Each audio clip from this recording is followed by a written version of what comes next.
आन टीवी के दिलचस्प, मुनफरिद और मजे से भरपूर शोज और ड्रामास देखने के लिए हमारे YouTube चैनल सब्सक्राइब कीजिए और बेल आइकन प्रेस कीजिए।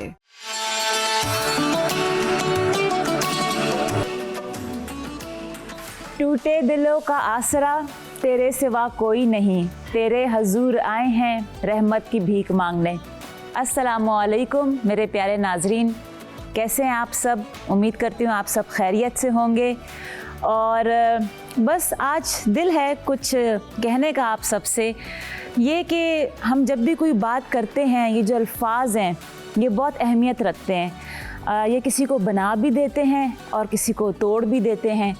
तो जब भी अल्फाज अदा करें तो थोड़ा ख्याल रखें। हमें पता नहीं है कि अगला कितना टूटा हुआ है और हमारा कोई लफ्ज़, कुछ अल्फाज उसको बना दें, या क्या पता उसने कैसे ख़ुद को जोड़ा हो और हमारे कोई छोटे से अल्फाज, कुछ तरह के लफ्ज़ हम उसको बोल दें जो उसको तोड़ दें। बस इस चीज़ का ज़रूर ख्याल रखें, क्योंकि हमने साथ ही रहना है। ये जो दुनिया बनी है हमने मिल के रहना है। इसकी खूबसूरती यही है कि हमने एक दूसरे के साथ रह के उसको समझना है, हर किसी के दर्द और तकलीफ़ को हमने समझना है। और बस यही हुस्न है, बस इतना बोलूँगी आप सबसे। और बहुत शुक्रिया आप सबका कि आपको ये शो बहुत पसंद आ रहा है। और मुझे यकीन है कि यहाँ हमारे जितने भी होम शेफ़्स आ रहे हैं, आप ज़रूर उनसे इंस्पायर हो रहे होंगे या हो चुके होंगे। और आप लोगों ने भी सोच लिया होगा कि भाई हम भी कुछ ना कुछ कर सकते हैं। और अगर खाने का शौक़ बदल जाए प्रोफेशन में तो फिर तो मज़ा ही कुछ और है, क्योंकि वो आपका शौक़ भी होता है और उससे आप कमा भी रहे होते हैं। तो मेरे ख्याल में उससे अच्छा कोई प्रोफेशन नहीं होगा। तो फूड पैंडा आपको ये एक सहूलत दे रहा है कि आप अपने इस कारोबार को आप आगे बढ़ाएं और साथ ही साथ आप फिर ये, बल्कि आप घबराएं नहीं इस बात से, क्योंकि फूड पांडा आपके साथ है इस कामयाबी के सफ़र में और वो पूरी सपोर्ट आपको देगा। तो अब मैं बात कर लेती हूँ जो हमारी आज की होम शेफ़ हैं जो यहाँ पे आएंगी। अच्छा, बड़ी इंटरेस्टिंग उनकी जर्नी है और मेरी थोड़ी बहुत बातचीत हुई उनसे। मैंने कहा थोड़ा मैं जान लूँ उनके बारे में, जो उन्होंने अपना एक्सपीरियंस शेयर किया मेरे साथ। और माशाल्लाह काफ़ी टाइम हो गया। और एक चीज़ मुझे बहुत अच्छी लगी, जो मैं कहती भी हूँ कि उस्ताद वो है जो हमेशा सीखता रहता है। तो वो उस्ताद नहीं है जो कह दे कि मुझे सब कुछ आता है और बस अब मुझे ज़रूरत नहीं है सीखने की। समझो उसने अपनी ज़िंदगी के सामने फुल स्टॉप लगा दिया। आजकल देखें कितनी जिद्दत आ रही है, कुछ ना कुछ नया हो रहा है। तो हमें उसमें रहने के लिए एक क्या बोलते हैं, एक नया लाइफस्टाइल को अडॉप्ट करने के लिए, उसके साथ चलने के लिए सीखना पड़ता है हमें। तो मैं वेलकम कर लेती हूँ हमारी आज की बहुत ही टैलेंटेड और क्या बोलूँ कि बहुत अच्छी दिखने वाली, और उनके खानों में भी बेइंतहा जायका है। तो मैं वेलकम करती हूँ, प्लीज़ फरजाना आ जाइए आप। अस्सलामुअलैकुम। वालेकुम अस्सलाम। कैसी हैं? अल्हम्दुलिल्लाह ठीक ठाक। सबसे पहले आपको रमज़ान बहुत मुबारक हो। मुबारक, आपको भी बहुत मुबारक हो। बहुत शुक्रिया आपका। और कैसे जा रहे हैं आपके रोज़े? अल्हम्दुलिल्लाह, अल्लाह ताला ने देखें मौसम कितना अच्छा किया हुआ है। माशाल्लाह माशाल्लाह का शुक्र है, बहुत अच्छे जा रहे हैं रोज़े, अल्हम्दुलिल्लाह ठीक ठाक। अच्छा, जो मैं अपने व्यूवर्स को बता रही थी कि माशाल्लाह इनकी एक ये बात बहुत अच्छी है कि ये अभी तक सीख रही हैं। इन्होंने मुझे बताया कि मैं अभी भी कोर्सेज़ करती हूँ। जब मैं आउट ऑफ कंट्री जाऊँ तो भी जब मुझे मौका मिलता है मैं लाजमी कोर्सेज़ करती हूँ, चाहे शॉर्ट कोर्सेज़ हों, जिस तरह के भी कोर्सेज़ हों। मतलब इन जो मुझे एक बड़ी अच्छी बात लगी कि मैं आपसे भी पूछना चाहूँगी कि आप ये तो नहीं देखती ना कि ये मुझसे जूनियर है या सीनियर है, मतलब आपको बस सीखने का शौक़ है। बिल्कुल, और ये तो खैर सोचना भी नहीं चाहिए ना। देखिए, अगर फ़र्ज़ करें आप मुझसे जूनियर हैं मगर आप कुछ अच्छा काम कर रही हैं तो मैं तो बहुत इंस्पायर होंगी आपसे, और मैं फ़ौरन कोशिश करूँगी कि मैं आपसे उसके बारे में पूछूँ। और मतलब मुझे इससे कोई वो नहीं होता, मैं अपने जूनियर, अपने सीनियर, बहुत सीनियर, मुझे जिसकी जो चीज़ अच्छी लगती है मैं अडॉप्ट देखिए, यही कामयाबी का राज है। क्योंकि मुझे भी ऐसा लगता है कि अगर हम ये कुछ, मतलब अगर मैं अपनी बात करूं, अगर मैं ये सोचूं कि नहीं ये तो जूनियर है मुझसे और मैं क्यों सीखूं या मैं क्यों पूछूं। देखिए, हर किसी का एक अपना फ़न है। बिल्कुल, हो सकता है वो कुछ ऐसा नया कर रहा है जो मुझे ना आता हो, तो सीखने में क्या बुराई है। हाँ। मतलब ये तो अच्छा है ना मेरे लिए कि मैं और इम्प्रूवमेंट करूँगी, मेरी नॉलेज में और इजाफा होगा।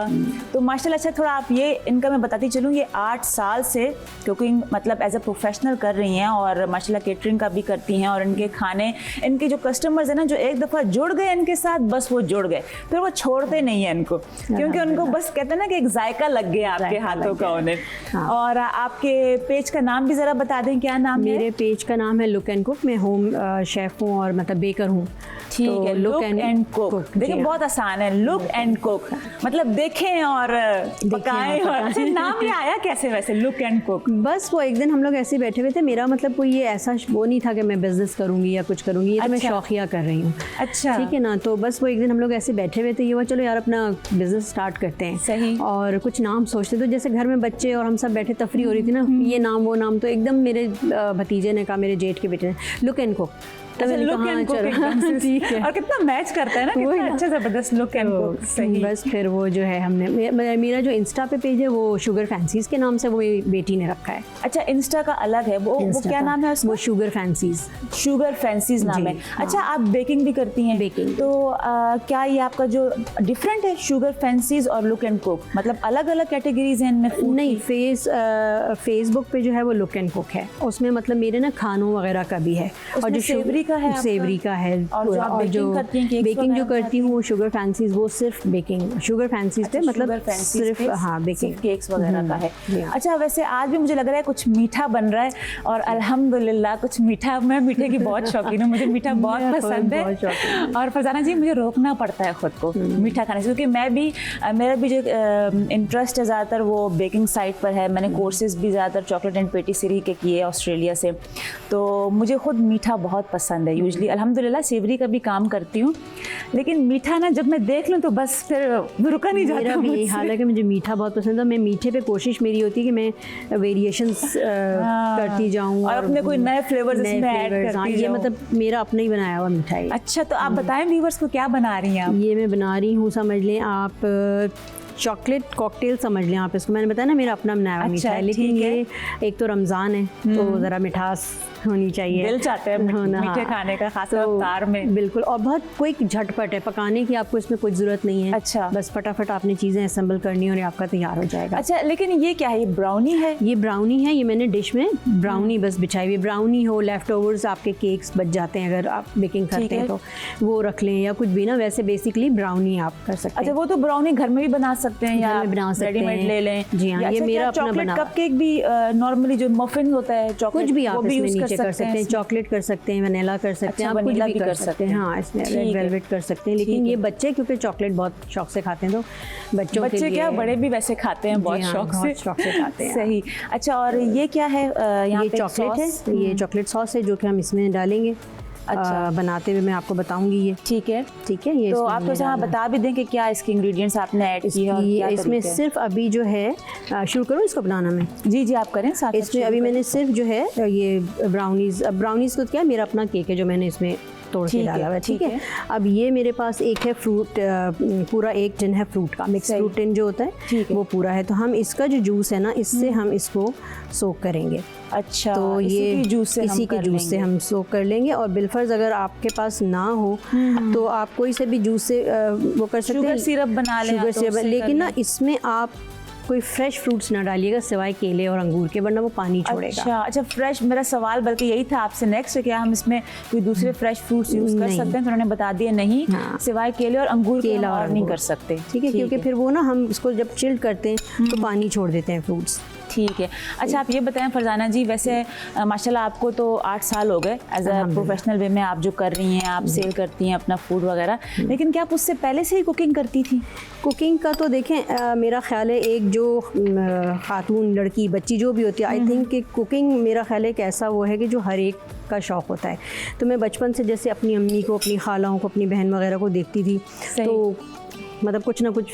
अच्छा, अक्सर ऐसा भी होता है ना, कुछ हमारे यहाँ पे आई भी इस तरह की होम शेफ, तो उन्होंने कहा कि हमने शादी के बाद ही सीखा, पहले हम इतना किचन में नहीं आते जाते थे। हाँ। तो इसलिए मैंने कहा मैं पूछूं कि आपको क्या पहले से ही आप करती थी कुकिंग या बाद में फिर आपने? नहीं, पहले से नहीं करती थी, शौक बहुत था अम्मी के साथ। वो पता ना, छोटे होते तो अम्मियाँ नहीं करने देती, लेकिन भारत में छोटा छोटा था, कुछ ना कुछ करती थी। बेसिकली तो खैर मेरी सास ने सिखाई है सारी कुकिंग। अच्छा, जो मतलब जो घरेलू हमारी कुकिंग होती है, वो तो मेरी सास ने सिखाई है, अल्लाह उनको जन्नत नसीब करे। वो बहुत अच्छी खातून थी आमीन। और वो बेटियों की तरह लेके चली। अच्छा, वैसे भी जब शादी हो जाती है ससुराल में जाके फिर से नए सिरे से सीखना ही पड़ता है, क्योंकि उनके तौर तरीके अलग होते हैं, टेस्ट बर्ड्स उनके अलग होते हैं, तो वो तो सीखना पड़ता ही है सबको। हाँ।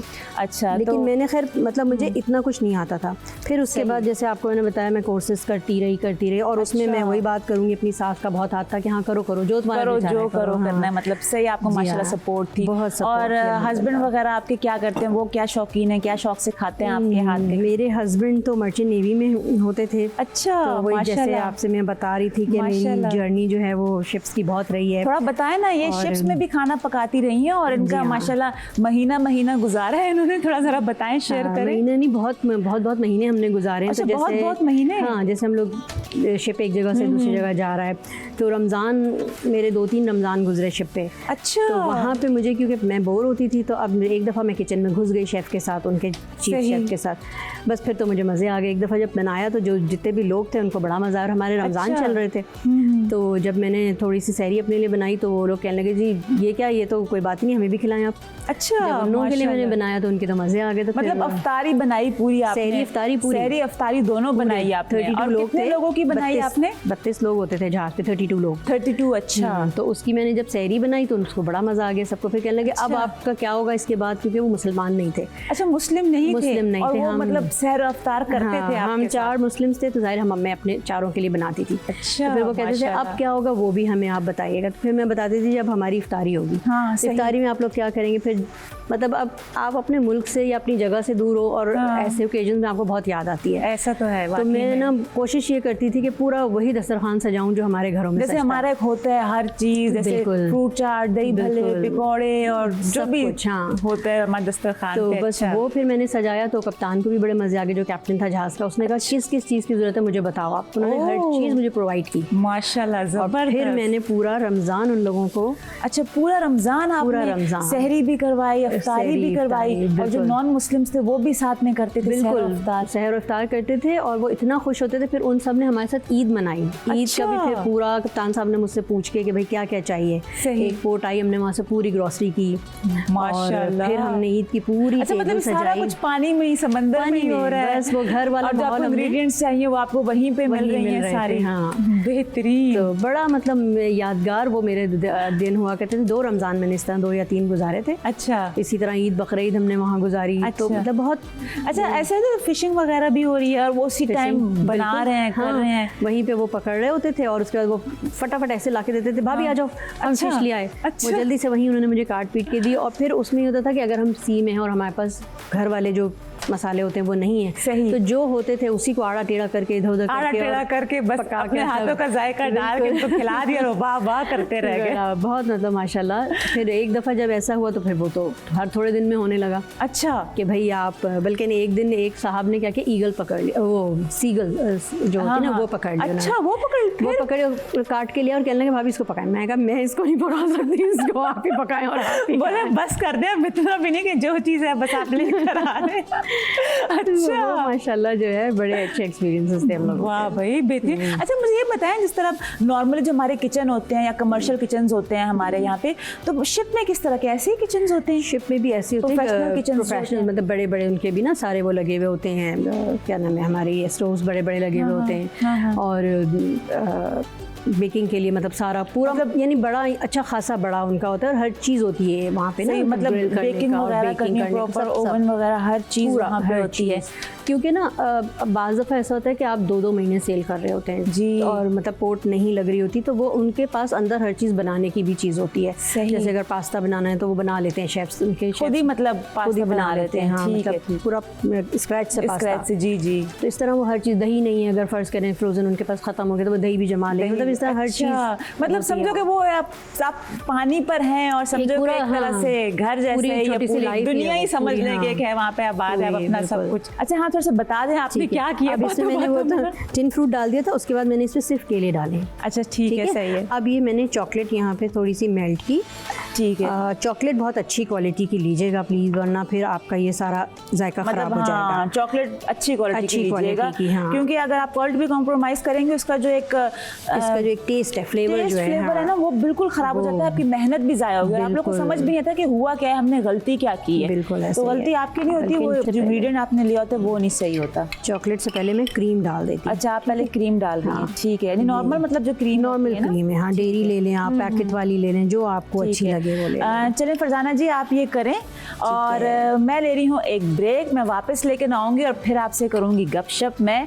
और आज देखिए कितना मज़ा आ रहा है ना, यही तो मज़ा है यहाँ पे जो होम शेफ्स आते हैं वो जब अपनी जर्नी शेयर करते हैं, और क्या देखिए नए नए हमारी उनकी ज़िंदगी की कहानियाँ हमारे सामने आ रही हैं।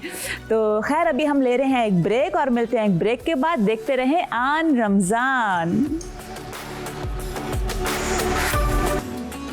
वेलकम बैक, हम वापस आ गए हैं, आप देख रहे हैं आन रमज़ान। अभी ये तो आप जानते हैं आपका फेवरेट सेगमेंट है, लेकिन मैंने एक बात करनी थी जो मैं नोट भी कर रही हूँ कि मुझे लगता है कि आजकल जो लोग हैं या क्या सोसाइटी है, तो हमें बहुत जल्दी रिज़ल्ट चाहिए होता है। मतलब कुछ चीज़ें ऐसी हैं जो कि थोड़ा वक्त लगती हैं, लेकिन हम बोलते हैं कि नहीं हमें जल्दी से रिज़ल्ट मिल जाए।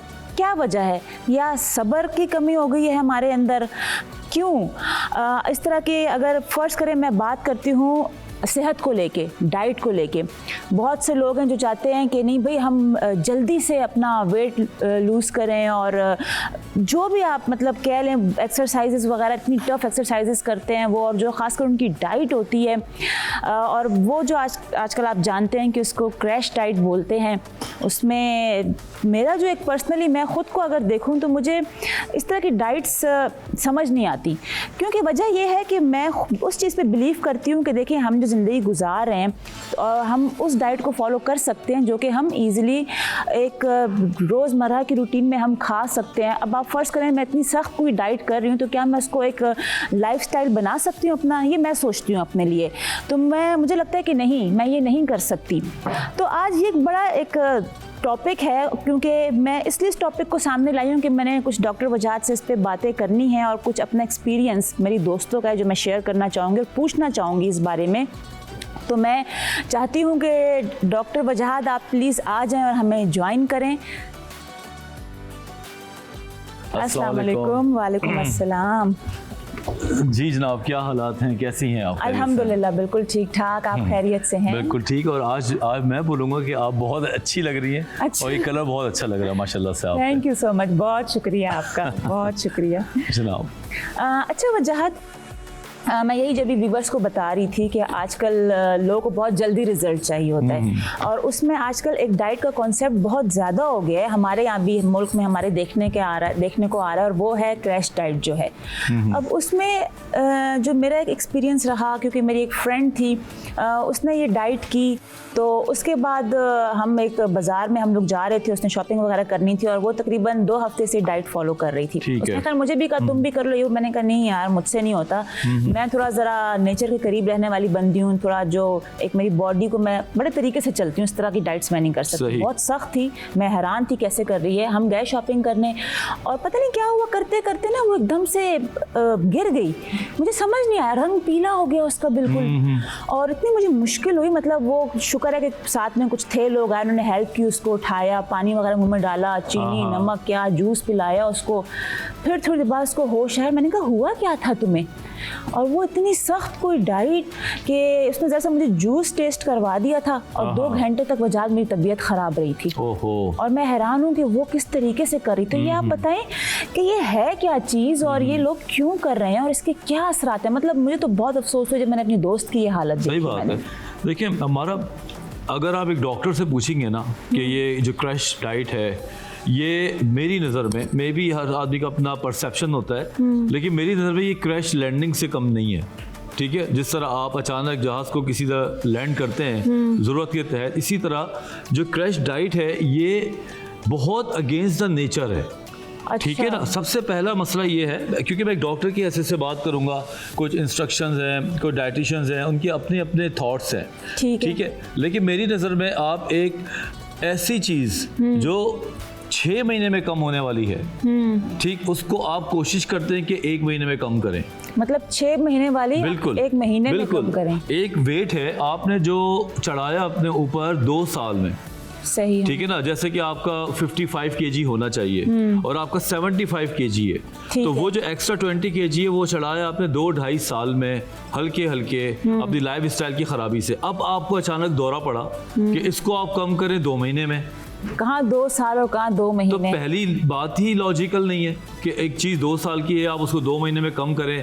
अच्छा जी, अभी थॉट है किसी की शादी आ रही है, किसी की बहन की शादी आ रही ये है, तो बहुत है ना कि कोई इस तरह का स्पेशल ओकेजन आ रहा है तो चलो हाँ। जी हमने लाजमी कम करना है, और वो क्या जी 1 महीने, 1 दो महीने तो में। छोड़ो 1 महीने में कम करना यही है। तो प्रॉब्लम है। अगर आपको शादी का या कोई ड्रामों में अचानक किसी को कास्ट कर लिया जाता है तो वो ऐसी बातें करते हैं कि हम जल्दी से रेडी हो जाएं। अब प्रॉब्लम ये है कि जो चीज़ 2-4 महीने में कम होगी वो 1 महीने में कैसे कम हो। तो पहली बात तो नफ़ी यही हो जाती है। दूसरी बात ये कि हमारे जो प्रोफेशनल्स हैं ख़ास तौर पे हेल्थ के हवाले से, वो कभी भी किसी चीज़ को मना नहीं करते, जिस पे मुझे बड़ा अफसोस होता है कि हम ये नहीं करा सकते। अच्छा, ठीक है ना, अगर कोई लेडी जा रही है, कोई शख्स जाके कहता है कि मुझे 20 kg कम करना है 3 महीने में, तो वो कहते हैं कि ये भी हो जाएगा।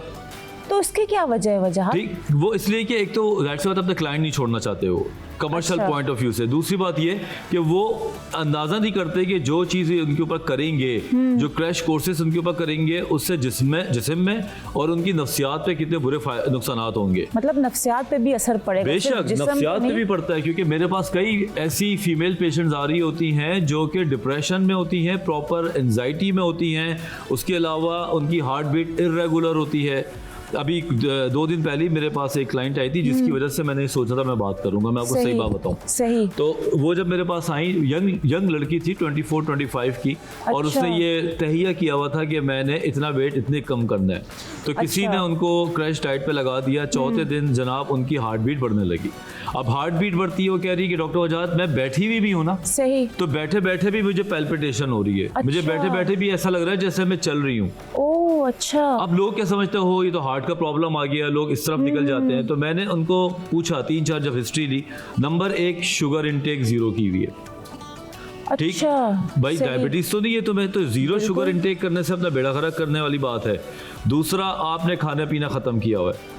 बिल्कुल एक छोटी सी प्लेट में एक अजीब व गरीब खाना लाके उसको दे दिया गया, जो कि वो खा के क्रैश कोर्सेज कर रही हैं, जिसमें ना विटामिन हैं, ना मिनरल्स हैं, और ना ही बॉडी के लिए उतना तो पेट्रोल दो ना कि जितना वो चले गाड़ी। वही ठीक ना, है ना? मतलब काम काज जो करना बिल्कुल। है, जो आपको ज़रूरत है, नीड है, तो बिल्कुल ही मतलब। अच्छा मुझे ये भी बताएं वजाहत, जो ये भी सुनने में आता है कि आपने अगर वेट लॉस करना है तो आप चीनी बंद कर दें। आप सबसे पहले ये भी बड़े सुनने में आता है कि आप रोटी खाना बंद कर दें। बिल्कुल, थोड़ा इस पर भी बात कीजिएगा बाद हाँ में, जी, लेकिन आप ये बिल्कुल। अपनी बात कंप्लीट करें। बिल्कुल, देखो वो फिर जरा बेहतर है, ठीक है, हम उस पर बात करेंगे। लेकिन जो क्रैश कोर्सेज होते हैं ना, इसमें ये बिल्कुल 0% कर देते हैं। अच्छा बिल्कुल जीरो कर बिल्कुल देते हैं। 0 कर देते हैं और अपनी तरफ से कुछ खाने देते हैं। सही। कुछ लोग बाकी बहुत टैलेंटेड हैं जो अच्छी डाइट बना रहे होते हैं, ठीक है, जिनको मैं पर्सनल जानता भी हूँ। सही। लेकिन कुछ लोग पेशेंट का बेड़ा गर्क कर देते हैं, उनको कैफीन दे देंगे, खाली पेट में कैफीन पिएंगे तो वैसे ही उनकी हालत जंग में ओहो। बॉडी चली जाती है। आपको पता है कैफीन लेने से ज़्यादा एंजाइटी बहुत होती है। अच्छा। कैफीन लेने से आपको घबराहट होती है, आप एक जगह बैठ नहीं पाते, आप यूं ही ऐसा करके है। टांगे हिला रहे होते हैं, आप बैठे ये नाखून काट रहे होते हैं। जी, ये सारी जी। बातें जो है ना, ये एंजाइटी की अलामात हैं। सही। और कैफीन लेते रहो खाली पेट बगैर शुगर के, तो इससे बढ़ सकती है। अच्छा। दूसरा ये कि हम लोग क्रैश कोर्सेज में जो खाने खा रहे होते हैं वो बहुत कम कैलोरीज है। हमारी बॉडी को रोज़ाना जितनी कैलोरीज चाहिए, चले आप उतनी ना लें, लेकिन आप उसकी 60% तो ले लें। अच्छा मैं चल रहा हूँ, उठ रहा हूँ, खड़ा हो रहा हूँ, जा रहा हूँ, ये सब कैलोरीज बर्न हो रही हैं। सही, तो ठीक अगर है। मैं इससे आधी की आधी भी नहीं ले रहा, तो फिर मैं कैसे चलूंगा, कैसे अपने रोज़मर्रा के काम करूंगा। तो यहाँ पे ये कॉन्फ्लिक्ट्स पैदा हो रहा होता है, जहाँ पे फिर आपकी जो कहानी है वो यही कहानी है वहीं पे होती है कि लोग गिर जाते हैं, बेहोश हो जाते हैं, उनको सही। चक्कर आने लगते हैं, उनके हाथ पैरों में ठंड आ रही होती है, कहते हैं कि हमारे हाथ पैर ठंडे हो ठंडे गए। हो रहे हैं। अच्छा क्यों? क्योंकि ब्लड प्रेशर लो हो रहा होता है, सही। ठीक है। उसके बाद शुगर लेवल का इनको नहीं पता, जो कि निहायत अहम जुज है। ऐसा डॉक्टर मैं आपको बता रहा हूँ कि शुगर लेवल बढ़ जाना, जिसको डायबिटीज कहते हैं, वो जी, तो जी। एक एलिमेंट है ही, लेकिन एक चीज होती है शुगर लेवल का लो रहना, ठीक है। वो भी कुछ कम खतरनाक नहीं है। अच्छा और डाइट वाले, क्रैश डाइट वालों का शुगर लेवल बेचारों का लो रहता है, जिससे ना वो सही से काम कर पा रहे हैं, एनर्जी नहीं होती। बिल्कुल ये ऐसी कैफियत होती है कि रोजे से जरा 10 मिनट पहले वाली जो कैफियत होती जी, जी, है। अच्छा। तो हमें चाहिए कि इन चीज़ों के ऊपर ख़ास तौर पर ख्याल रखें। और एक पॉइंट और मैं आपको बताऊं कि एक पेशेंट आई मेरे पास, ज़ाहिर से नाम तो मैं नहीं लूँगा, बड़ी जी। पढ़ी लिखी खातून थी। उन्होंने ज़बरदस्त क्रैश कोर्सेज किए 2 साल पहले और उन्होंने अपनी बॉडी को एक नेक्स्ट लेवल पे ले गई जो कि लेवल गलत था। मतलब ये कि इतनी डाइट करके उन्होंने वेट तो कम कर लिया, लेकिन वो बॉडी जो है ना वो एबनॉर्मल बिहेव करने लगी। उनका जो मेटाबॉलिज्म था वो लो हो गया। लो होने का मतलब ये होता है कि आप कम खाएंगे ज़्यादा लग जाएगा। ठीक। और जिसका मेटाबॉलिज्म हाई होता है वो जितना खाता है उनका यूटिलाइज हो रहा होता है, ठीक है, मेटाबोलाइज हो रहा होता है, एब्जॉर्प्शन हो रही होती है। तो उन्होंने क्या किया, ना खा के अपने जिस्म को बहुत कम खाने का आदी बना दिया। अच्छा। अब वो कुछ भी खाए उनके पेट में ब्लोटिंग होना शुरू हो जाए। आधी रोटी खाएं पेट फूल जाए, पानी पिए पेट फूल जाए। अब उनका स्टैंडर्ड ये है कि डॉक्टर वजाद मैं तो बहुत ही शेप में थी, मैं तो बहुत ही दुबली पतली हो गई थी, अब मेरा 2 इंच भी बढ़ता है ना तो मैं साइको हो जाती हूँ। ठीक। तो मैंने उनकी एक बात समझाई, क्रिकेट खेलने का मुझे शौक है तो मैंने उसी से मिसाल दी। मैंने कहा देखिए अगर कोई एक ओवर आता है और उस ओवर में 4-5 छक्के लग जाते हैं तो क्या हर ओवर में आप 5 छक्के लगा सकते हैं? हाँ, नामुमकिन है। मैंने ये बोला, मैंने कहा अगर कोई शख्स एक ओवर में 6 छक्के लगा देता है तो वो अपना स्टैंडर्ड सेट कर ले कि मैंने हर ओवर में 6 छक्के लगाने हैं तो उसकी तो बैटिंग का बेड़ा खराब हो जाएगा। सही बात है, ऐसे ही है। कहती है डॉक्टर साहब बात तो आप समझ आ रही है। मैंने कहा तो भाई अगर ये आपने कोर्सेज कर लिए तो ये ऐसे ही था, ये एक बहुत ही अबव द एवरेज आपने प्रोग्रामिंग की है। अब आप इसको रोजाना 6 महीने नहीं कर सकती, आप अल्लाह को प्यारी हो जाएंगी जनाब। तो वजाहत फिर हम क्या, अब जिस तरह की डाइट करते हैं वो फिर अपने एक नॉर्मल रूटीन में आ सकते हैं? एक जो हेल्दी लाइफस्टाइल है या जो हम एक नॉर्मल जो हमें जिस तरह की डाइट करनी चाहिए, तो क्या फिर वो किस तरह वापस आ सकते हैं उसमें? देखिए वैसे तो क्रैश कोर्सेज का मैं तो इस खिलाफ हूँ।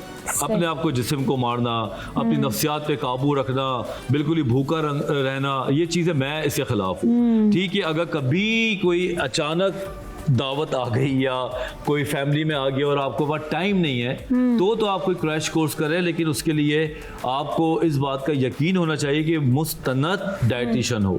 अच्छा। कोई सर्टिफाइड पढ़ा लिखा शख्स हो जो पता हो, जो आपको एक ही चीज़ डिफाइन करके बताए तो समझ आता है। अदरवाइज आप अपने वेट जो रिडक्शन प्रोग्राम है इसको 6 महीने तक लेके जाएं। सही। अपने प्लेट में, अब सुन्नत रसूल पे अगर हम आए तो हम वहीं से स्टार्ट करते हैं कि अपने पेट का एक कोना छोड़ के खाएं। ऐसा ही है, बिल्कुल ऐसा। या प्लेट में छोड़ दें, ये साइंस कहती है, हुजूर पाक कहते हैं कि स्टमक में छोड़ दें। बिल्कुल दोनों बातें एक ही जगह लग रही होती है। दूसरा, खाना खाने के बाद बहुत ज्यादा पानी ना पिए।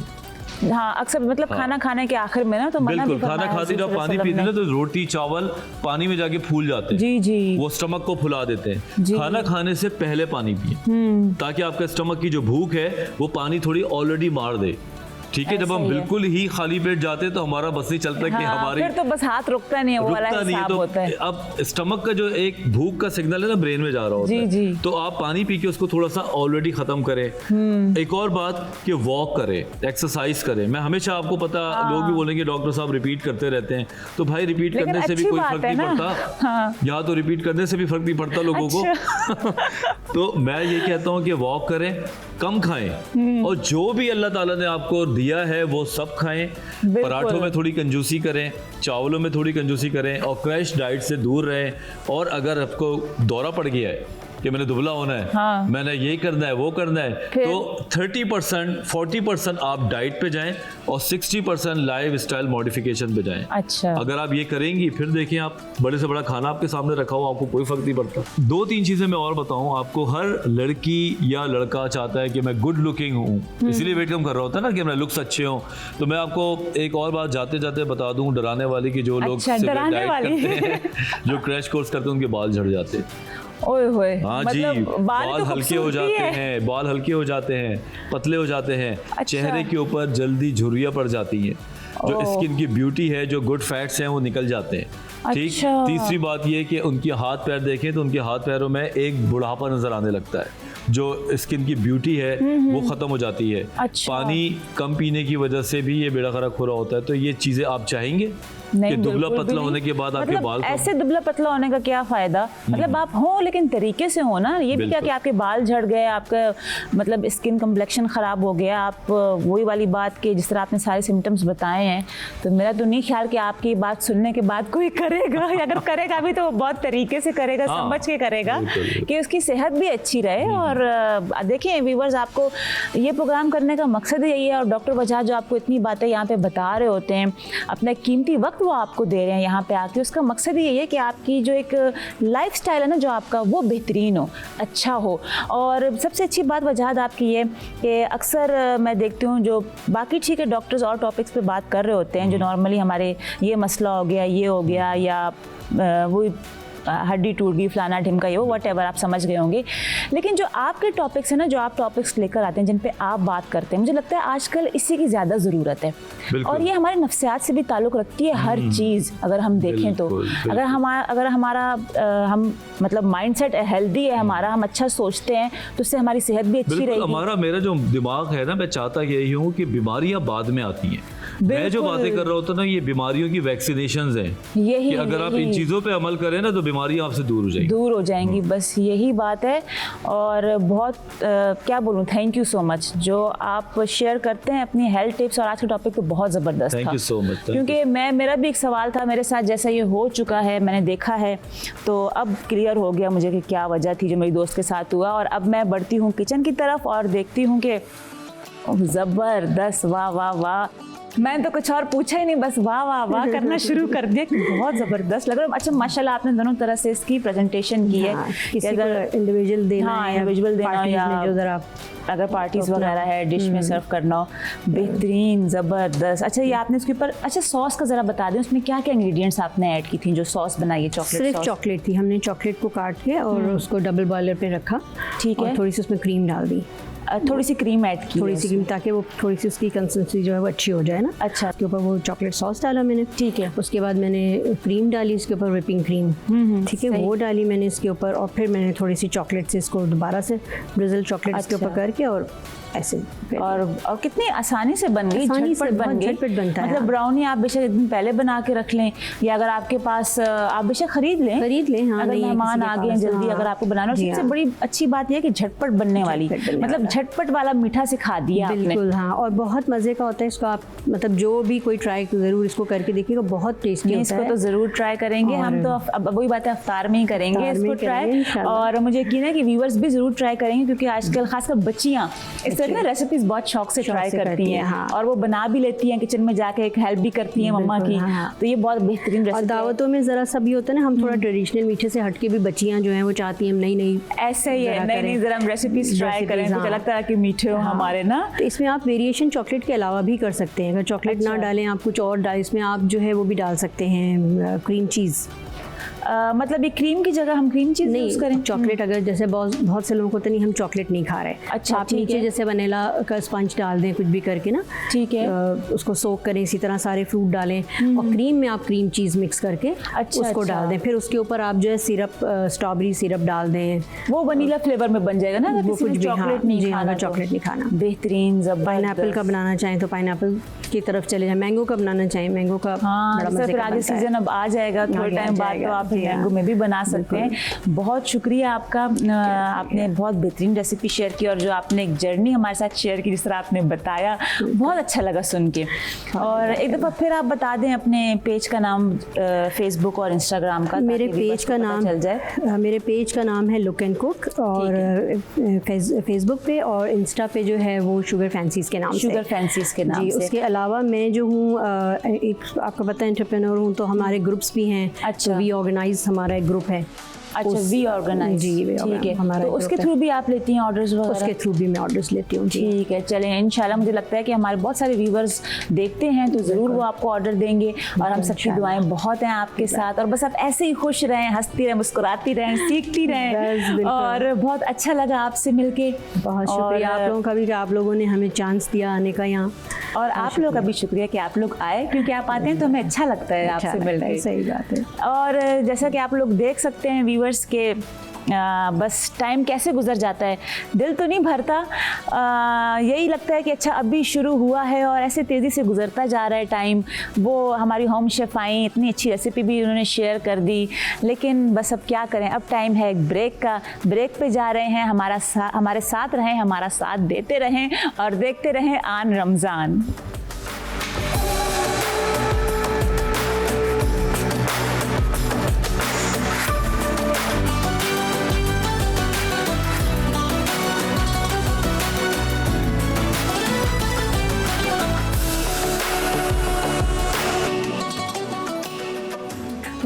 बैक, आप देख रहे हैं ऑन रमज़ान और अब बारी है झटपट रेसिपी की। आपके साथ मैं शेयर करूंगी रेसिपी और आज मैं बना रही हूँ फ्राई फिश और मुझे यकीन है आपको पसंद आएगी रेसिपी। आप ट्राई करेंगे जिस तरह मैं कहती हूँ, आप करते भी हैं, अपना फीडबैक भी देते हैं, अच्छा लगता है सुन के।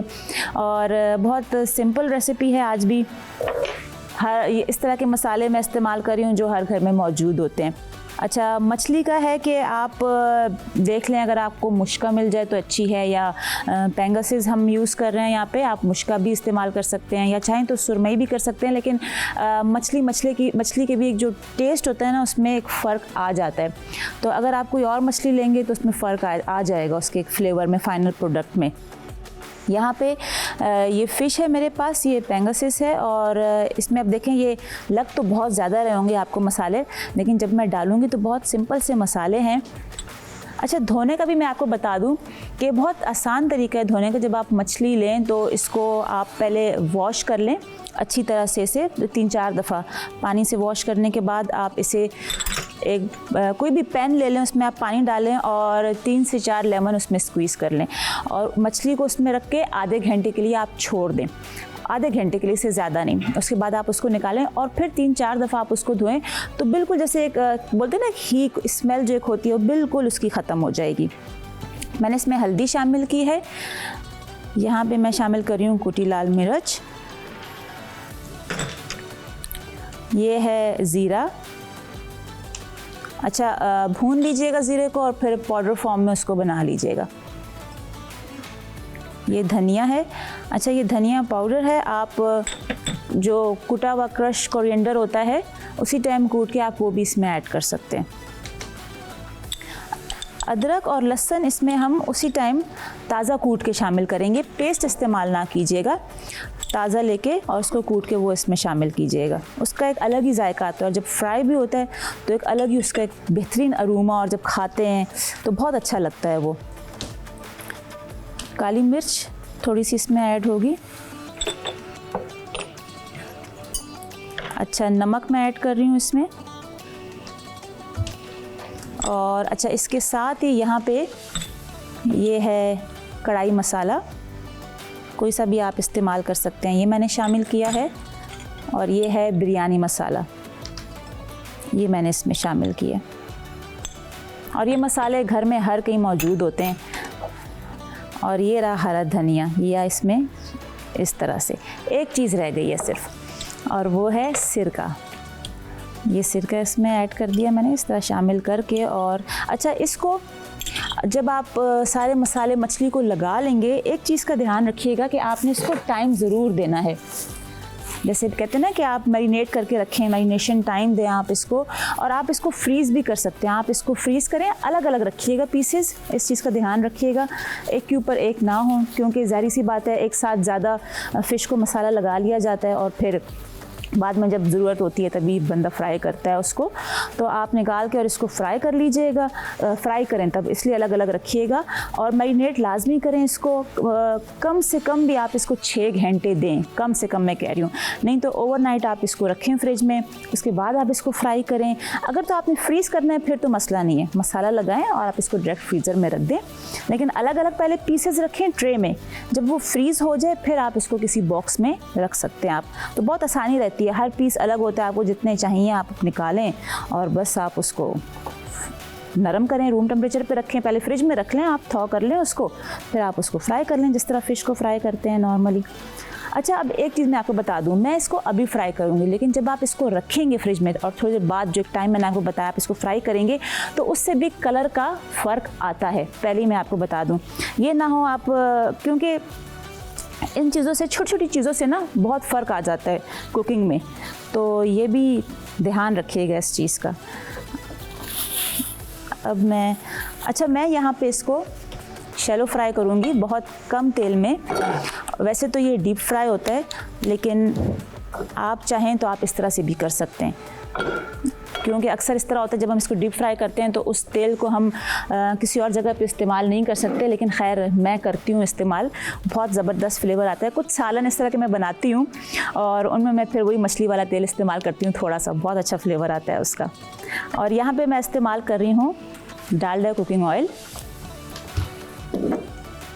थोड़ा सा ऑयल गर्म हो जाए। अच्छा, इसको आप सर्व करें हरे रायते के साथ, इमली की चटनी के साथ, प्याज के साथ, और हरी मिर्चों में आप नॉर्मल जिस तरह हम बनाते हैं चाट मसाले वाली हरी मिर्चें, आप चाट मसाला लें, उसको आप नींबू से हल्का सा मतलब एक क्या बोलते हैं पेस्ट सा बना लें, और नॉर्मल जो हरी मिर्च होती है, पकौड़ा हरी मिर्च नहीं, नॉर्मल छोटी वाली जो होती है मोटी वाली हरी मिर्च, उसमें आप फिल करें और हल्का सा ऑयल डाल के उस पर आप फ्राई पैन पे उसको सौते कर लें। That's it. थोड़ी देर पकाइएगा ताकि एक खूबसूरत सा ब्राउन सा उसका कलर आ जाए, वो इसके साथ खाएं, बहुत मज़े का लगेगा।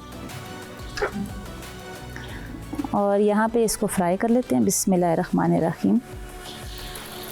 बस इसका जो मैंने आपको बता दिया है, जो एक सीक्रेट है वो यही है कि आप इसको मैरिनेशन के लिए टाइम ज़रूर दीजिएगा। अगर आप फ़ौरन इसको फ्राई कर देंगे तो वो एक फ्लेवर नहीं आएगा, जिस तरह कहते हैं ना कि मसाला रचेगा नहीं अंदर तक।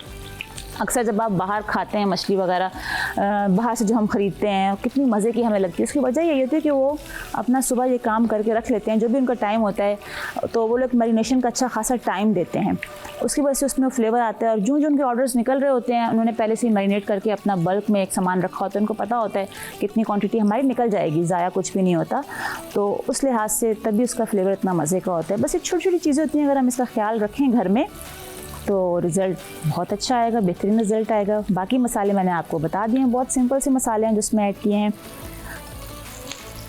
आप इसको डीप फ्राई भी कर सकते हैं, ये आपके ऊपर है। और वैसे भी फ़िश में टाइम कम ही लगता है, डिपेंड करता है कि आपने किस साइज़ में कटवाया।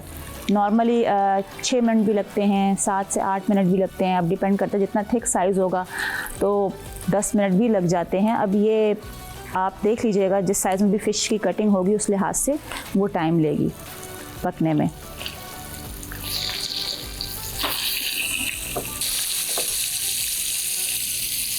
और फिर मैं आपको दिखाती हूँ इसकी फ़ाइनल प्रेजेंटेशन कि किस तरीके से इसको प्रेजेंट किया है। जी नाज़रीन, तो फ़िश फ्राई कर ली और यहाँ पे प्लेट में भी रख ली है। और ये आप हरी मिर्चें देख सकते हैं, ये वही जो मैंने आपको रेसिपी बताई थी, सिंपल चाट मसाला, उसको लेमन जूस से आप उसका एक पेस्ट बना लें थिक सा, और इसके अंदर फिल करें, और ऐसे ही थोड़ा सा तेल डाल के उसमें आप उसको सौते कर लें। आप देख रहे हैं कितना खूबसूरत सा कलर है, और ये मिर्च इसके साथ बहुत अच्छी लगती है। साथ में हरा रायता है और साथ में आप इमली की चटनी इसके साथ सर्व करें। तो उम्मीद करती हूँ आपको रेसिपी पसंद आई होगी। इसको आप ट्राई कीजिएगा और अपना फीडबैक ज़रूर दीजिएगा। और झटपट रेसिपी थी, बन गई और आपके साथ शेयर भी कर दी। लेकिन अब टाइम हो गया है एक ब्रेक का। मिलते हैं आपसे ब्रेक के बाद। देखते रहें आन रमज़ान।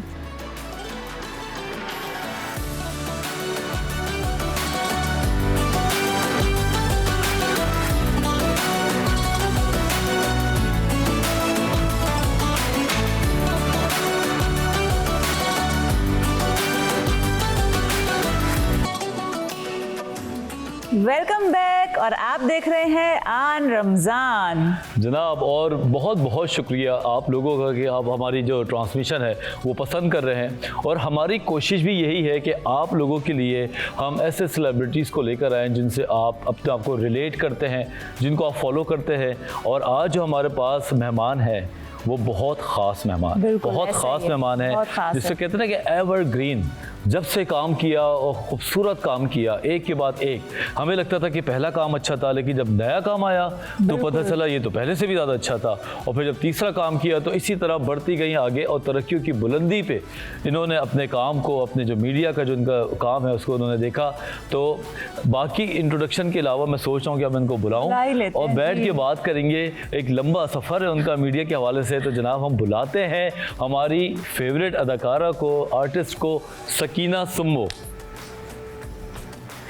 अस्सलाम वालेकुम। वालेकुम अस्सलाम। वालेकुम अस्सलाम।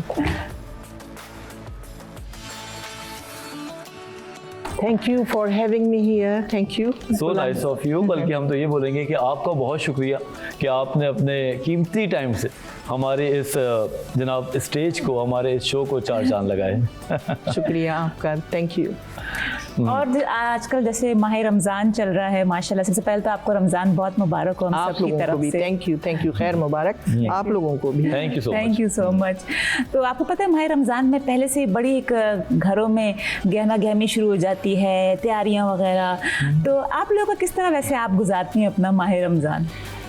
देखिए, माह रमज़ान सबके लिए जो है बहुत इम्पोर्टेंट, सारे मुसलमानों के लिए बहुत ही इम्पोर्टेंट और अफसल महीना है। पूरे साल का यानी कि कहना चाहिए कि जो कुछ किया होता है वो सब पीछे रह जाता है और इंसान नए सिरे से जैसे ज़िंदगी शुरू करता है बिल्कुल, और सही अल्लाह बात। को के लिए डेडिकेट कर लेता है, ऐसे हर ही। छोटा बड़ा।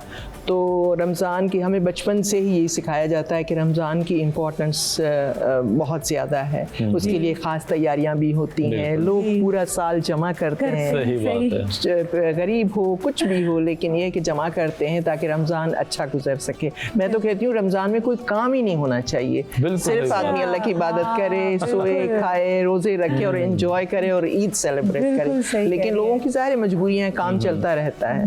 लेकिन मेरा ख्याल से रमजानों में पेड हॉलिडे होनी चाहिए, क्योंकि जो उन लोगों के लिए ये हो तो फिर तो बहुत उन मजे लोगों की के लिए बात है। जो काम मुतवस्सित तबका खास तौर पे है, जो कि उनको आप पूरी तनख्वाह दे दें और उनका काम कम कर दें ताकि इबादत में, क्योंकि आप जब हम इबादत करते हैं, रोज़ा रखते हैं, तो दिल को सुकून मिलता है और ये दिल को सुकून जब मिल रहा होता है, एक दूसरे के साथ जब कम्युनिटी प्रोड्यूस हो रही होती है, तो आपने कभी देखा है कि पूरे माहौल में कुछ तब्दीली नजर आ रही होती है? एब्सोल्युटली, पूरा ये रमज़ान की बरकत ही है। कोई है ऐसा कि शहर छा जाता है हर तरफ, जैसे कुछ और ही माहौल, कुछ और ही वाइब्स मिलती बिल्कुल हैं। ऐसे तो और तैयारियां करते हैं, आदमी मेंटली, स्पिरिचुअली, फिजिकली तैयार होता है वेलकम करने के लिए रमज़ान को।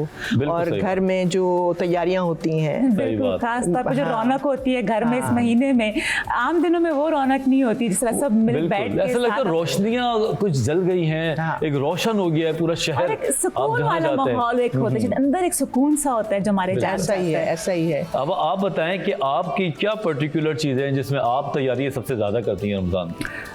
मैं अपने बच्चों के लिए मुझे मज़ा आता है कि मैं इफ्तार बनाऊं। अरे वाह। और वहाँ बच्चे अब लंदन में हैं, तो यहाँ बहन के पास ठहरी हुई हूँ। अच्छा, तो मेरी बहन काफ़ी रिलीजियस हैं, माशाल्लाह कहना चाहिए, माशाल्लाह। और उनके बच्चे भी।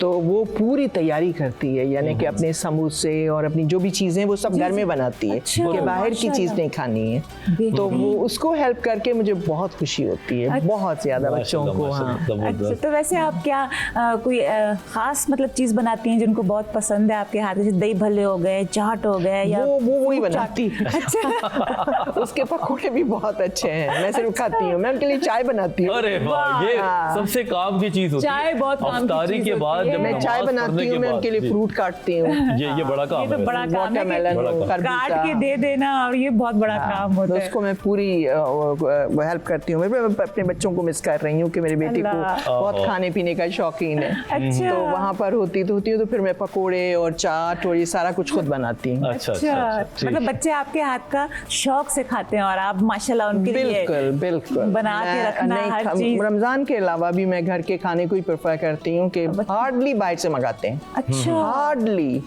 बिल्कुल ये तो वहाँ पे भी बहुत टेक अच्छी अवे बात है। बिल्कुल। ये तो बहुत अच्छी बात है। अगर आप वहाँ वैसे भी रहते महंगाई देखें कितनी हो गई है कि बिल्कुल। खुदा की पनाह।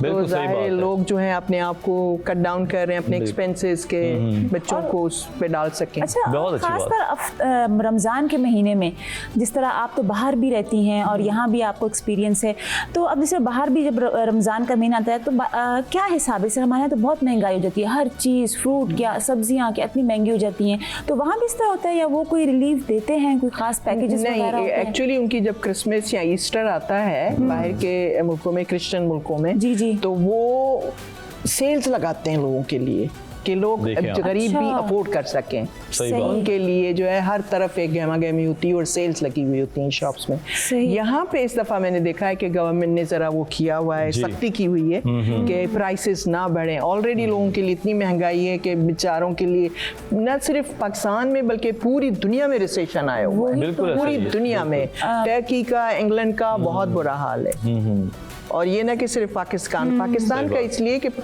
पाकिस्तान में यही है ना कि लोगों को, गरीब गुरबों को इतनी गवर्नमेंट की हेल्प नहीं है। बिल्कुल। बाहर के मुल्कों में सोशल सर्विसेज आपको जो है पैसे भी देती है, हेल्प करती है, किराए में भी, बिल्स में भी। बिल्कुल। यहाँ ऐसा कोई सेटअप नहीं है। बिल्कुल। यहाँ बेचारा गरीब, आप लोग लकी हैं कि काम कर रहे हैं और पैसे आ रहे हैं घर, लेकिन जो लोग बेचारे बिल्कुल डे टू डे लाइफ वाले हैं, हैंड टू माउथ होते हैं, उनके लिए मुश्किल है। अल्लाह उनकी मुश्किलों को आसान करे। आमीन आमीन। इसलिए कि बहुत ज्यादा हद हो गई है महंगाई। वही वजह आप ये सोचे ना कि अभी रमज़ान करीब ही था और 1-2 रोज़े की बात है, तो फ्रूट चाट बनानी थी, तो मैंने कहा चलो भाई 1 दर्जन केले ले आओ। तो बेचारा लड़का आया, अब मैंने उसको 200-300 रुपए दे दिए। मैंने कहा हो जाएगा काम, बच भी जाएंगे। वो कहते हैं मैडम 700 रुपए का है। मैं है 700 रुपए, मेरे तो एक झटका से जिस तरह लगा ना, मैंने कहा अच्छा चलो रहने दो, इसके बगैर ही बना लेंगे। तो मतलब कुछ पता नहीं चलता, रेट कहाँ ऊपर कहाँ नीचे, अपनी मर्जी लगता है जिस तरह हर कोई कर रहा है। दुख तो होता होगा। आपने तो अच्छा टाइम भी देखा, हमने बहुत टाइम खराब होते भी देखा। आपने सबसे सस्ते केले कितने दर्जन, कितने रुपए दर्जन? 30 रुपीज। 30 मुझे याद है कि मैंने 30 बताए जरा, 30 रुपए दर्जन केले। झटका लगा मुझे। और मैं अम्मा मरहूम को, अम्मा जन्नतुल फिरदौस में अल्लाह ताला जगह दे उनको मैं कहा करती थी कि एक दिन ऐसा दिन आएगा कि अंडा 100 रुपए का हो जाएगा। तो मेरे भांजे ने कहा आंटी 25 रुपए का ऑलरेडी हो गया है। अच्छा। अब आपको नहीं पता ना, देखिए मुझे पता चला तो मैं तो हैरान ही हो गई।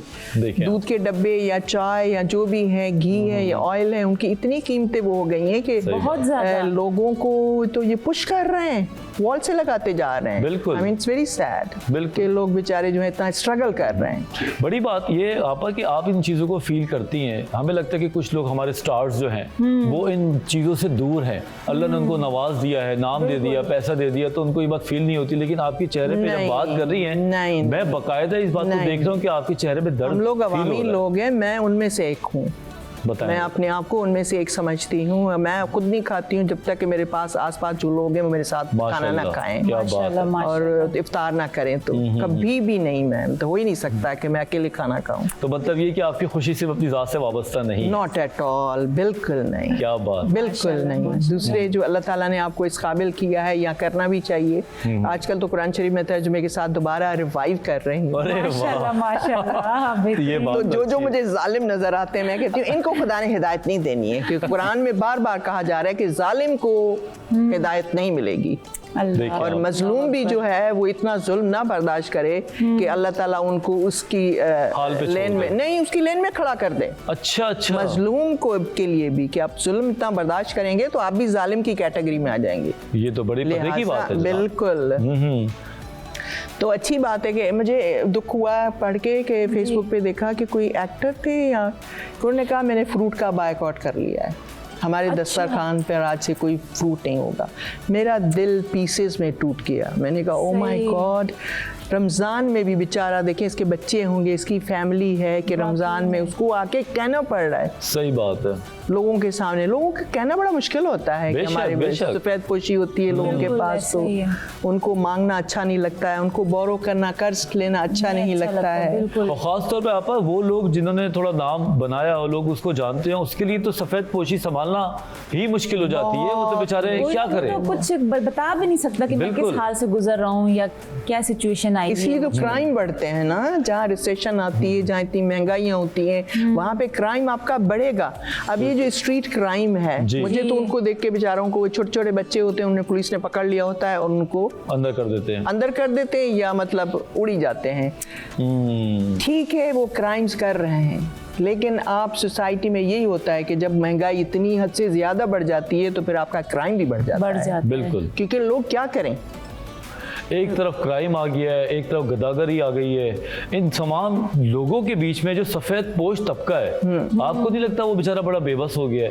बेबस हो गया है क्योंकि वो गिल्टी भी फील करता है। बिल्कुल, क्योंकि आप अगर खाएं या हम खाएं तो हम गिल्टी फील करते हैं। बिल्कुल, कि हम तो खा रहे हैं लेकिन हमारे आसपास जो 10-15 लोग हैं, सही बात, उनके पास वो नहीं है। तो फिर यही है, कुरान में बार बार है कि आप शेयर करें और खर्च करें। जो माल अल्लाह ताला ने आपको दिया हुआ है उसमें से खर्च करें। अगर आपने बखीली की, कंजूसी की, तो वही माल जो है एंड में आपके मौत गले पे लटके हुए। एग्जैक्टली सही बात अक्सर है। मेरी वालदा भी मुझे यही बार बार आ रहा है कुरान में ये। मेरी वालदा भी मुझे यही समझाती हैं आप वाली बात कि बेटा अपना हाथ खुला रखो, बंद नहीं करो मुट्ठी, फिर वो अल्लाह देता रहता है ना, तो वो औरों को भी मिलता रहता है और अल्लाह राजी होता है। जब मुट्ठी बंद कर दोगी ना तो वो तुम्हारे लिए भी बंद हो जाएगा। आप सब सोचिए कुछ। आपके थ्रू अल्लाह ताला किसी को दे रहा है, तो जी। कितनी बेशक, बड़ी बात है बेशक। कि आपके थ्रू आपके चंद चंद लोग जो हैं उनको उनके बिल्स हो सकते हैं, उनका खाना हो सकता है, उनका राशन हो सकता है, या किसी बिल्कुल। बच्चे की पढ़ाई हो सकती है। आपको अल्लाह ताला ने इस काबिल किया है। अल्लाह। ये तो सारा कुछ टेम्पररी है,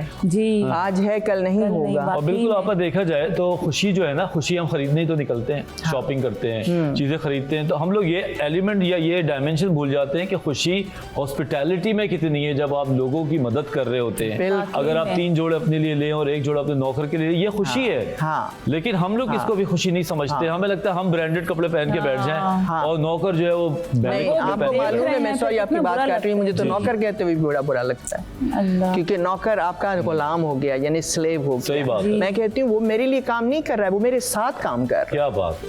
बहुत खूबसूरत बात मेरे की लिए है। काम नहीं कर रहा है, मेरे लिए क्यों काम करेगा? मैं क्या चीज हूँ कि मेरे लिए काम करेगा? मेरी तरह का इंसान है वो, सही बात है, सर्विस दे रहा है बस। अपनी सर्विस दे रहा है, उसके बदले हम उसकी जो है मुझे हेल्प कर रहा है। सही। और वी आर लकी कि यहाँ पे हमारे पास हेल्पिंग हैंड्स भी हैं। बाहर के मुल्कों में तो ये भी भी नहीं है, इतनी वही ना। महंगाई हो गई है कि लोग अफोर्ड ही नहीं कर सकते। इसलिए ये सर्वेंट की ज्यादा अहमियत का मुझे पता है। बहुत वैल्यू है, मुझे बाहर- बहुत वैल्यू। वही ना, बाहर जैसे मेरे भी काफी रिश्तेदार रहते हैं और वो यही बोलते हैं कि हम तो खुद करते हैं, मतलब हम अफोर्ड ही नहीं कर सकते हैं भी, तो वो इतने महंगे हैं। बिल्कुल। और बकायदा उनकी इज्जत सिस्टम भी नहीं है ना। अगर आप मैंने देखें 5 पाउंड भी पर आवर एक लड़की को हायर किया कि आके सफाई वफाई घर में हेल्प कर ले। अच्छा। 5 पाउंड पर आवर, जो कि- आजकल 20 पाउंड पर आवर हो गया है। ओहो। सोचे 20 पाउंड कौन देगा? मैंने कहा नहीं बेटा, मैं खुद ही कर लूंगी। और वो आती भी बड़ी प्रोटोकॉल से जी, बता जी। देती है पर्चे पे ये इतना मेरा टाइम काम मैं है, दूंगी और इतने मैं बजे ये आप करूंगी। दरवाजा पे होनी चाहिए वरना मैं ऐसे ही चली होता है। जाऊंगी। कंसल्टेंट की तरह आ रही हो और बकायदा उनकी इज्जत भी है वजह वहाँ हाँ। पे। जैसे हमारे यहाँ तो अफसोस भी होता है जिस तरीके से ट्रीट किया जाता है, हाँ। मतलब कुछ इस तरह के सिनेरियो सामने आए, लेकिन वहाँ तो मुझे बताते हैं हमारे रिश्तेदार कि हम तो बहुत तरीके से बात करते हैं। बिल्कुल। और वो इतने अच्छे तरीके से माशाल्लाह किट में तैयार होके और बिल्कुल, प्रॉपर अपना एक यूनिफॉर्म पहन के वो सफाई करते हैं और काम करते हैं। बिल्कुल एजेंसी से उन्होंने काम करवा रहा होता है तो बेहतरीन तरीके से। हाँ। बहरहाल अच्छा, आप थोड़ा सा आपकी ज़ात की तरफ आते हैं। माशाल्लाह आपको हमेशा देखा है मुस्कुराते हुए, चेहरे पे एक तासुर जो होता है ना, डिफॉल्ट तासुर जो है वो हैप्पीनेस का। फौरन मुस्कुराहट ले आई। पहले सीरियस होकर सुन रही थी, जैसे ही सुना मुस्कुराहट ले आई। नहीं, जो एक डिफॉल्ट फेस होता है ना, एक फेस होता है सैड फेस, एक फेस होता है एंशियस फेस, एक होता है स्माइली फेस, ग्रेटिट्यूड वाला। आपके चेहरे पे ग्रेटिट्यूड नजर आता है, इसका राज क्या है? इसका राज सबको ही पता है। फैमिली में तो हम आई वाज बोर्न इन 7 शरीफ, आप देख रहे हैं। वाह अच्छा माशाल्लाह तो माशाल्लाह। तो 7 शरीफ, बाय द वे सुभान मेरा अल्लाह। जो सूट है मुझे फंक एशिया ने दिया है, हुमा अदनान ने। अच्छा और बहुत ही बहुत अच्छा खूबसूरत लग रहा है सूट माशाल्लाह। बिल्कुल आपकी पर्सनैलिटी पे जा रहा है। Exactly, बिल्कुल लगता है कि इन्होंने खुद सिया है। मैं नहीं, यही बोल रहा था। हुमा ने बनवा के दिए मुझे स्पेशली। बहुत अच्छा लग रहा है माशाल्लाह। तो अभी मैं उर्स पे भी गई हुई थी 7 शरीफ। माशाल्लाह तो आई माशाल्लाह। थिंक स्पिरिचुअली 7 शरीफ के जितने भी लोग हैं वो काफ़ी स्पिरिचुअली स्ट्रांग हैं। अच्छा हाँ बिल्कुल। तो इसलिए जब आप स्पिरिचुअली आप स्ट्रांग हो जाते हैं तो सिक्योर हो जाते हैं, सिक्योर होते हैं, आप इनसिक्योर नहीं होते हैं। काम है नहीं काम है, अल्लाह ताला जो है आपको लापरवाह कर देता है इन चीज़ों से। सुभान बेपरवाह अल्लाह, कहना बेशक, चाहिए, बेपरवाह। बेशक। हम कहते हैं किसी के हाथ में रोजी नहीं है, ऐसा ही वो है, खुदा बेशक। देने वाला है रोजी, वो कहीं पे भी देगा। बेशक। मेरे रहने यहाँ रहने या न रहने से कोई फ़र्क नहीं पड़ेगा। मैं लंदन में भी रहूंगी तो जो इस काम पे मेरा नाम लिखा हुआ है वो मुझे बुलाएंगे लोग हाय हाय। और मैं ऐसा ही है। करूंगी। क्या बेशक, बात है, क्या क्या बात तो खूबसूरत I don't need to be living in Karachi के काम लेने के लिए पीछे भागे हैं या या टेंशन जो में भी रहे है। हैं। नहीं नहीं हाँ। नहीं नहीं तो कभी मैं टेंशन नहीं होती किसी चीज की? वैसे ही पूछ रहा हूँ एबनॉर्मैलिटी के तौर पे। मुझे कभी कभार अगर होती है तो मेरा बेटा जो है वो काफ़ी बूस्ट कर लेता है, उसकी नेचर बहुत अच्छी है। मुझे कहता है आपके पावर में है कुछ चेंज करने के लिए, अगर नहीं है तो फिर फायदा क्या, आप इतनी परेशान हो रही हैं। अरे वाह, वाह कितनी खूबसूरत बात कोई की ऐसी है। चीज़ें कि हम नहीं कर सकते ना, रिजॉल्व नहीं कर सकते हैं, वाकई तो खुदा में। पे छोड़नी पड़ती हैं। ऐसा ही है बिल्कुल। तो फिर वो अपने टाइम पर होती हैं। कितना ही हम इम्पोज करना चाहें अपने आप को कि हो जाए हो जाए हो जाए, वो नहीं होगी। और ये आप जानती हैं, ये वरना तो लोग नहीं जानते पाते इस बात को। लोग भाग रहे होते हैं चीज़ों की तरफ, लोगों की तरफ, और जनाब उनको लगता है कि यही लोग काम देंगे, यही लोग सुकून देंगे और जिंदगी गुजर जाती है। लोग नहीं दे सकते, अल्लाह ताला भी कुरान में भी कहा गया है कि लोगों से मत डरो, मुझसे डरो। यानी कि अल्लाह ताला कह रहा है कि मुझसे डरो, लोगों से ना डरो। लोग नहीं है कि आपको उठा के देंगे प्लेट में, वो खुदा ही है जो उनके दिलों में डालता है या आपके लिए वसीले निकालता है। अभी हम लोग कहीं नहीं जा रहे, छोटे से ब्रेक के बाद वापस आ रहे, तो देखते रहिए आन रमज़ान। तो मालूम है एक छोटी सी बात है कि मैं 2 दिन से, मेरे साथ अक्सर ये चीज़ें होती रहती हैं। 2-3 दिन से मुझे लग रहा था कि मेरे लिप ड्राई हो रहे हैं। तो मैं अपनी चीज़ें ढूंढ रही थी और मैं सोच रही थी काश कि मैं वैसलीन ले आती लंदन से। अच्छा। हाँ, काश कि मैं लिप बाम लाती, और इस तरह मैं सोच ही रही थी, और ऑलिव ऑयल होता था तो वो लगा लेती थी। अच्छा। और 2 दिन से ये जहन में मेरे चल रहा था। अच्छा। आज दोपहर को तैयार हो रही हूँ तो सामने वैसलीन की डब्बी पड़ी हुई है। वाह जी वाह। मैं तो हैरान ही हो गई। मैंने कहा ये वैसलीन तो 2 दिन से मेरे दिमाग में चल रही है, वही तो। ये कैसे आ गई? वो मेरी बहन वापस आई, दर्स पे गई हुई थी। अच्छा। तो वो वापस आई तो मैंने कहा बेबी, हम बेबी कहते हैं, बेबी ये तुमने रखी थी? कहने लगी हाँ पता नहीं कुछ, शायद मैं वहाँ लगा रही थी, आपके ड्रेसिंग टेबल पर छोड़ के चली गई। अच्छा। ओए होए होए। Can you imagine? सुभान अल्लाह। मैंने उसकी ख्वाहिश की, 2 दिन से मेरे दिमाग में था कि और ये- और वो भूल के गई। वो भूल के गई। कहने लगी कि ड्रेसिंग टेबल।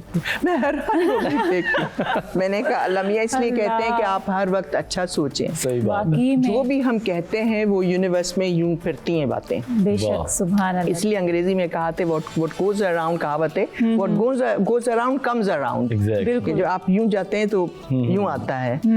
तो इसलिए आप जो लफ्ज बोलते हैं या जो चीजें कहते हैं आप, जी जी। वो हमेशा अच्छी बोलें, क्योंकि वो आपके इर्द गिर्द यूनिवर्स में घूम रही घूम है। रही, मतलब हमें सही बात है। बेध्यानी वो में सब भी फ्लोट कर रही हैं समझने बातें। वाली बात हाँ, है ये। समझने अगर वाली, देखिए जिस वही तरह ना। हाँ। मिल्की वेव जो है वो घूम रही है, पूरा दुनिया इस तरह है, इस तरह हमारी ऐसा ही बातें है। भी घूम रही हैं। मतलब घूम जब रही हम है। सोच बिल्कुल। रहे हैं, और हमें बेध्यानी में भी कुछ गलत नहीं सोचना चाहिए। कोशिश करें कि अच्छा सोचें हम लोग। अगर कोई शैतानी ख्याल आ भी जाता है, क्योंकि हम फरिश्ते नहीं, हम सब इंसान हैं, जी। तो अगर कोई ऐसी नेगेटिव थॉट या कोई ऐसी शैतानी थॉट आती है तो वो उस कोशिश करें कि आपकी ज़बान पर ना आए, ना आए। सही। वो ज़बान पर ना आए, क्योंकि वो फ्लोट करना शुरू कर देगी। बिल्कुल ऐसे। सीरियसली मैं बहुत इन चीज़ों से डरती हूँ। ये तो मैंने इनसे आज सीख लिया। ये मैं अब खुद तहैया करूंगा कि कभी मुंह से बुरी बातें ना निकाल। बुरी बात नहीं, गलत बात नहीं, नेगेटिव बात भी नहीं, सही अपने बात। लिए, अपने के लिए, अपने घर वालों के लिए या किसी के लिए भी, क्योंकि वो फ्लोट करती है बात, वो आके मुंह पे आपको लगेगी। बिल्कुल। सही अच्छा, बात। ऐसा भी होता है ना, कभी कभार हम अपने लिए बात कर रहे होते हैं, वही नेगेटिव थॉट क्रिएट कर रहे होते हैं, और समटाइम्स आगे जाके हमारे साथ वो होता है उस तरीके से, तो हमें समझ नहीं आता कि क्यों हो रहा है, लेकिन वो हमने ही कहीं सोचा हुआ होता है उस तरह से, और वही नेगेटिव पे शायद वही आप वाली बातें पलट के वो हमारे पास ही आ रहा आती होता है, और बिल्कुल। वो हम खुद अपने अपने लिए एक तरह से सोच चुके होते हैं, फिर हम कहते हैं शायद दूसरा कर रहा है, या पता नहीं क्यों मेरे साथ ऐसा हो रहा है। तो यही वाली बात है जो आपने वो समझाने की सब आपने कोशिश खुद ही किया होता है ना। और वो खुद ही चीजें आपके सामने आएंगी, किसी और का इसमें कोई लेना देना नहीं है। बिल्कुल। आपा ने आज रूह के तार छेड़े हैं। नहीं, वाकई जो में। अगर समझने वाला है, ये 2-3 पॉइंट्स जो आपने बताया, वो आपने किसी के रूह के तार छेड़े हैं। अगर आपको समझ आ जाए I hope so. तो जिंदगी बड़ी सादा हो जाए, सादा। आसान हो जाए, खुश रहना शुरू हो जाए। इसलिए कहते हैं लेस इज मोर। वाह जी वाह। लेस इज मोर को आप देखें ना, मेटाफोरिकली कहा गया है कि आप जैसे वो कहते थे, लिखते थे खत के थोड़े को बहुत बहुत समझिएगा। अल्फाजों पे गौर करें, तादाद पे नहीं। एग्जैक्टली कोई कहता है ताज़ा खत भेज दिया 4 लाइनों का, भाई इसको I बहुत know. समझो। मेरे ब्रदर इन लॉ, उनकी किताब लिखी जा रही है, डॉक्टर हैं। अच्छा। अब उन्होंने कहा मुझे आपके पास, जब से मैं जानती हूँ, शादी हुई है मेरी छोटी बहन के साथ, तो वो अब जितना भी मैं उनको जानती थी, हाँ। आर्टिस्टिकली, स्पिरिचुअली, या एज अ फादर, या एज ए हस्बैंड, या जो भी है, वो मैंने एक पेज पे डाल दिया। अच्छा। अंग्रेजी में था, एक पेज में डाल दिया। अब जब उनको मैंने व्हाट्सएप किया, उन्होंने कहा अंग्रेजी ये बहुत कम लिखा है आपने, ये तो एक पेज भी नहीं होगा। मैंने कहा ये नहीं देख रहे हैं कि अल्फाजों पे गौर करें, सही बात। कि मैंने कम लफ्जों में आपकी शख्सियत बयान कर दी, आपकी हॉबीज बयान कर दी, एज अ ह्यूमन बीइंग आप कैसे हैं वो बयान कर दी। अब मैं और किससे कहाँ से लाऊं इतनी?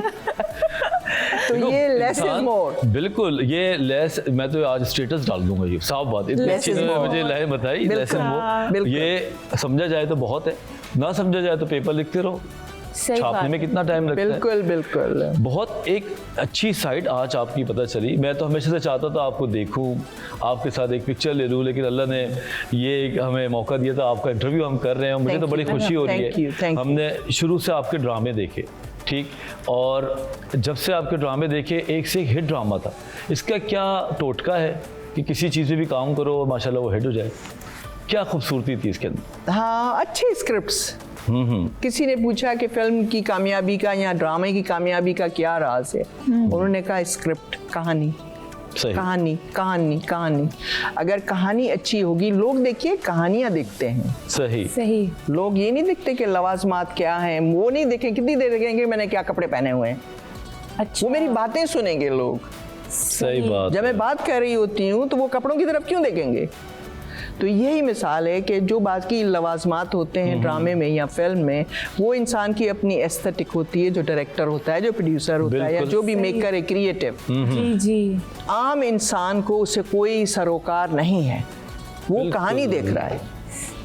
वो कहानी देख मतलब रहा है। सही कहानी बात और है। जो हाँ। आप dialogues जो बोले कह जा रहे हैं वो आपको सुन रहे हैं बस ऑडियंस।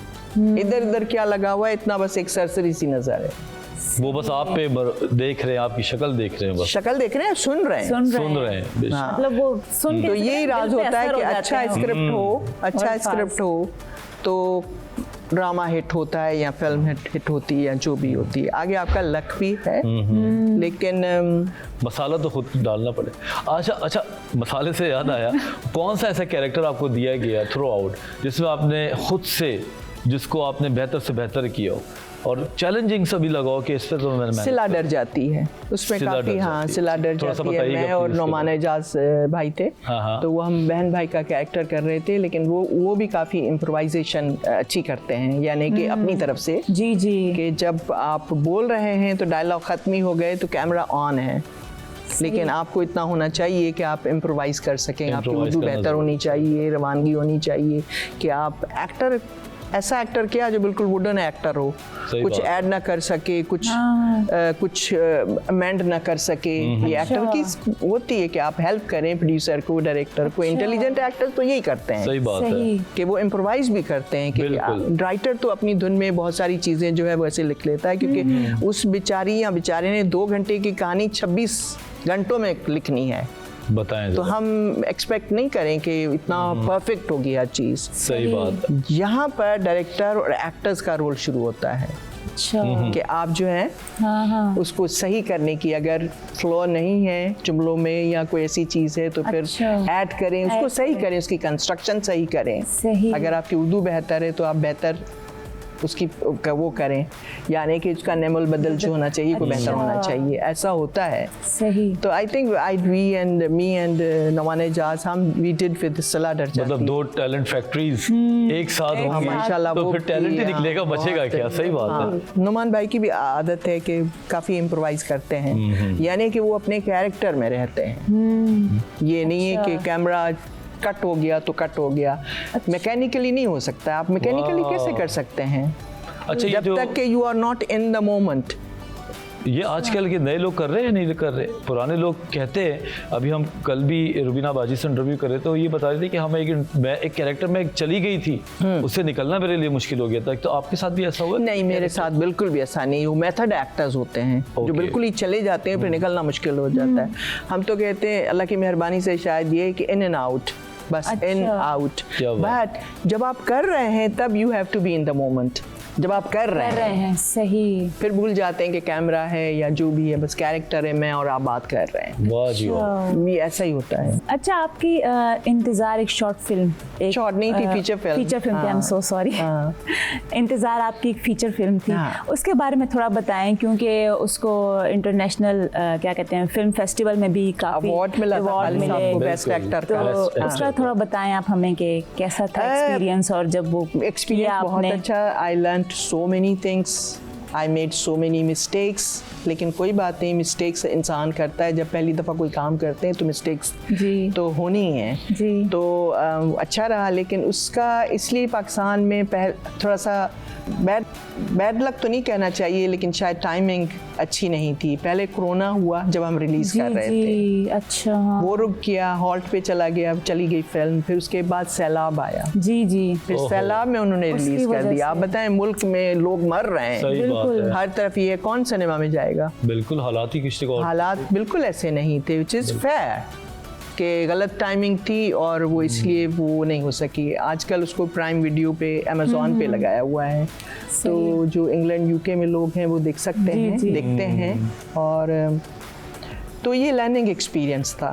लेकिन ये है कि मैं हमेशा कहती हूँ, आई लाइक टू बी सब कल्चरल, यानी कि मास कल्चर के साथ मेरा कुछ है नहीं, मतलब एक रूहानी टकराव है जैसे मेन स्ट्रीम के साथ। ओके, हाँ होता है ना, क्योंकि हर इंसान का अपना एक मिजाज होता है, बिल्कुल, जी, और जी। उस मिजाज के मुताबिक आप काम करते हैं। बिल्कुल ऐसा ही है जी। तो मेरा नहीं ख्याल है कि मेरा मिजाज मेन स्ट्रीम का है। अच्छा। लेकिन यह है कि आर्ट की प्रमोशन के लिए आर्टिस्टिक फिल्में बननी चाहिए, और सही बात। उसको प्राइवेटली फंडिंग मिलनी चाहिए, या उसको, हालांकि पूरी दुनिया में जब आर्ट फिल्म्स बनती हैं तो उसको स्टेट यानी कि गवर्नमेंट सपोर्ट करती है, क्योंकि वो आर्ट और कल्चर की प्रमोशन के लिए होती है। जी जी, सही। क्योंकि मेन स्ट्रीम आपकी आर्ट कल्चर के लिए नहीं होती है, दैट्स अ बिजनेस है। एग्जैक्टली, बिल्कुल सही बात। लेकिन अगर कोई आर्टिस्टिक चीज होती है, आर्ट फिल्म्स होती हैं या आर्ट प्लेज होते हैं, वो उनको they are funded by the state.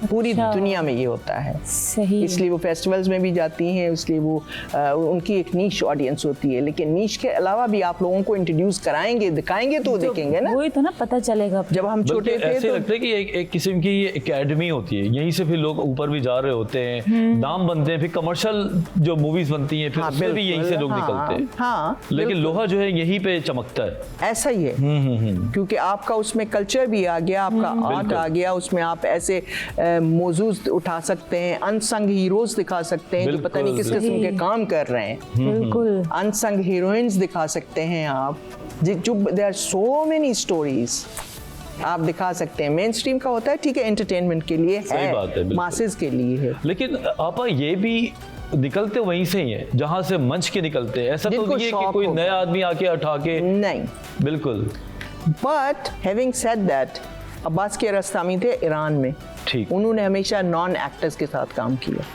क्या बात है। वो चले जाते थे क्योंकि उनका कहना था कि एक्टर्स जो हैं, लोग एक्टर्स ही समझेंगे, हमारा कैरेक्टर किल हो जाएगा। कितनी बड़ी सोच है, बिल्कुल। तो वो नए लोगों को लाते थे, अच्छा। और उनसे जो है मेहनत करके, चाहे बच्चे बड़े छोटे होते थे, उनकी फिल्में बड़ी ईरान में भी मशहूर थी, पूरी दुनिया में मशहूर थी। सही। तो वो अपनी छोटी इंडिपेंडेंट फिल्म्स, इसी किस्म का काम मैं करना चाहती हूँ, अगर बिल्कुल अल्लाह ने साथ दिया तो। नहीं, आपको अल्लाह बहुत साथ देगा, जितना आपको सुकून है और जितनी आपके अंदर माशाल्लाह भी कुरान के तर्जुमात की बात जो आपके अंदर ठहराव है, अल्लाह आपको लंबी जिंदगी देगा, खुशी खुशी वाली। आप लोगों को भी, जनाब। आमीन, आप लोगों को भी। जी जी। एक सवाल मेरे माइंड में ये आया है कि आपके घर में जो अलमारी है उसमें अवार्ड्स भरे हुए हैं, तो कौन कौन से अवार्ड्स जो है माशाल्लाह से आपने जीते हैं, कौन नाम क्या क्या है उनके जनाब? पीटीवी के मिल चुके, शुरू में जब किया पीटीवी के मिल चुके थे, नॉमिनेशन भी हुई, पीटीवी से अवार्ड भी मिले। बिल्कुल। पीटीवी तो हमारा घर है ना, जिसे यहाँ आई गुरु अप पे। वही मैं देख रहा था, PTV award 1, PTV award 1, PTV award 1, मैंने कहा कुछ छोड़ा भी है, सारे अवार्ड तो ये ले गई तो है। फिर उसके बाद तमगा इम्तियाज मिला माशाल्लाह। 2011 में, फिर 2020 में प्राइड ऑफ परफॉर्मेंस। वाह जी वाह। माशाल्लाह। कुछ नहीं बचा फिर तो। नहीं बचा है अभी, वो है निशाने इम्तियाज है, निशाने इम्तियाज है, निशान इम्तियाज। देखिए आज आपने सोच लिया ना, इंशाअल्लाह ताला निशान इम्तियाज आपकी वार्डरोब बोलो शोकेस में रखा हुआ होगा। आई थिंक डिजर्विंग लोगों को देना चाहिए। बहुत सारे लोग हमारे हैं, जैसा कि मैंने कहा, अनसंग हीरोज हैं, हीरोइंस हैं, और बहुत सारे एक्टर्स भी हैं, आला पाए के एक्टर्स हैं हमारे पास, सही। आला हैं सारे, इतनी सब नेचुरल एक्टिंग करते हैं, खुद ही सीख कर आ गए। क्या बात। सीरियसली खुद ही कहाँ से सीख कर आ सही बात है। लड़कियां लड़के, they are all so good, सब अच्छे हैं। मैं जब भी देखती हूँ उनके क्लिप्स देखती हूँ, ये मुझे तो अच्छा लगता है, मुझे खुशी होती है कि हमारे पाकिस्तानी एक्टर्स को पूरी दुनिया में पसंद किया जाता है। बिल्कुल, नो ड्रामा तो पाकिस्तान का पूरी दुनिया में जा रहा है। पाकिस्तानी एक्टर्स को कोई बीट नहीं कर सकता है। बिल्कुल। मुझे याद है मैं इंग्लैंड में था, तो मेरे एक वहाँ पे ब्रिटिश फैमिली थी, तो वहाँ पे वो पाकिस्तान से मैं वापस जा रहा था, मैंने कहा कुछ लाना है, तो उन्होंने मुझे कोई 15-16 ड्रामों की DVD के नाम बताए हाय। पाकिस्तानी कि ये ड्रामा लेकर आना और ये तो जरूर लाना। मैंने कहा ये मैं कहाँ ढूंढूंगा, 12 मिल गए थे मुझे, रेम्बो सेंटर गया, वो सारी चीजें मिल गई। बट एट दैट टाइम मुझे इतना अच्छा फील हुआ कि वो तो पाकिस्तान पैदा ही नहीं हुए थे, लेकिन बर्मिंघम की फैमिली थी, गाँव से गई थी और वहाँ सेटल हुए, लेकिन वो ड्रामे के लिए बेताब थे। बिल्कुल बिल्कुल, कितनी बड़ी शौक बात है हाँ हमारे लिए। हाँ, उनको पाकिस्तानी एक्टर को ज्यादा बाहर इतना रिस्पेक्ट और प्यार दिया जाता है इतना ना अपने मुल्क में। ये तो है ही, अपने मुल्क में जो है ना ज्यादा थोड़ी कदर कम होती है क्योंकि अपनी चीज होती है तो लिहाजा। लेकिन इन्हीं एक्टर्स को देखें बाहर लोग जो है आई मीन इस्तगफार कहना चाहिए, वर्शिप करते हैं। बेशक बेशक ऐसे ही है। हाँ, तो वो अच्छा है, बहुत अच्छी बात है कि मुझे ये बताएं, आप अब्रॉड में जाती हैं, रहती भी हैं, तो वहाँ पे आपकी फ़ैन फॉलोइंग कैसी है? लोग आपको बुलाते हैं, कहते हैं भाई हमें आपसे ये ड्रामा देखा या वो ड्रामा देखा, कैसा फील करते हैं, लेकिन I keep the low profile. अच्छा, मुझे जो है खुद ही नहीं पसंद है कि मैं शोज़ में जाऊं, इधर जाऊं। आज भी वकास ने जो है, वकास रिजवी ने कहा और क्या नाम है, राहिना ने इतने प्यार से की बात कोई टाल सकता है मुझे? I know, नहीं, शी सो स्वीट, बहुत खुश थी, पहले से बता रही थी आपके बारे में। 3 दिन से जनाब शोर मचा हुआ था आपके पोलाइट लिए। है, she is very polite and बड़ी मेहनती लड़की है, बहुत ही। अच्छा, आप माशाल्लाह आप डायरेक्टर भी हैं, प्रोड्यूसर भी हैं, आप एक्टिंग भी करती हैं। कौन से मतलब किस में ज़्यादा मज़ा आता है आपको करते हुए, एज अ डायरेक्टर या प्रोड्यूसर या एक्टिंग में, जब या सब ये मिल जाते हैं? एज अ डायरेक्टर ज़्यादा, लेकिन अच्छा। वो क्यों? वही। क्योंकि उसमें आपको मौका मिल जाता है बहुत सारी चीज़ें प्रेजेंट करने का। अच्छा, एक्टिंग में तो आप दूसरे के रहमो करम पर हैं, सही। उसकी इंटरफियर नहीं करते हैं, क्योंकि कोई भी आप हायर कर लें, आ जाएं आपा ये कैरेक्टर करें, आप स्याह सफ़ेद जो भी आप चाहेंगे अच्छा, वो सही। हमें करना पड़ेगा। बिल्कुल अच्छा। तो वो फिर करना पड़ता है, अपने मिजाज के खिलाफ भी करना पड़ता है, बिल्कुल, क्योंकि आप सही बात। एक्टर हैं, आपको हायर किया गया और करना भी चाहिए। सही। लेकिन जब आदमी एज अ प्रोड्यूसर डायरेक्टर जाता है, खुद बनाता है, तो उसमें फ्रीडम है, और फ्रीडम के साथ अपनी क्रिएटिविटी बिल्कुल दिखा सकता है, यूटिलाइज कर सकता है, मैसेज अच्छा। या मॉरल जो भी आप दिखाना चाहते हैं वो आपके हाथ में है। तो जाहिर है अच्छा। उसमें मुझे ज़्यादा मज़ा आता है। ज़्यादा मज़ा आता है। बहुत स्पेक्ट्रम जो है बड़ा ब्रॉड हो जाता है फिर, और फिर जहानत जिसमें हो, क्रिएटिविटी हो, उसके लिए तो फिर वो अनगिनत लिमिट है ना।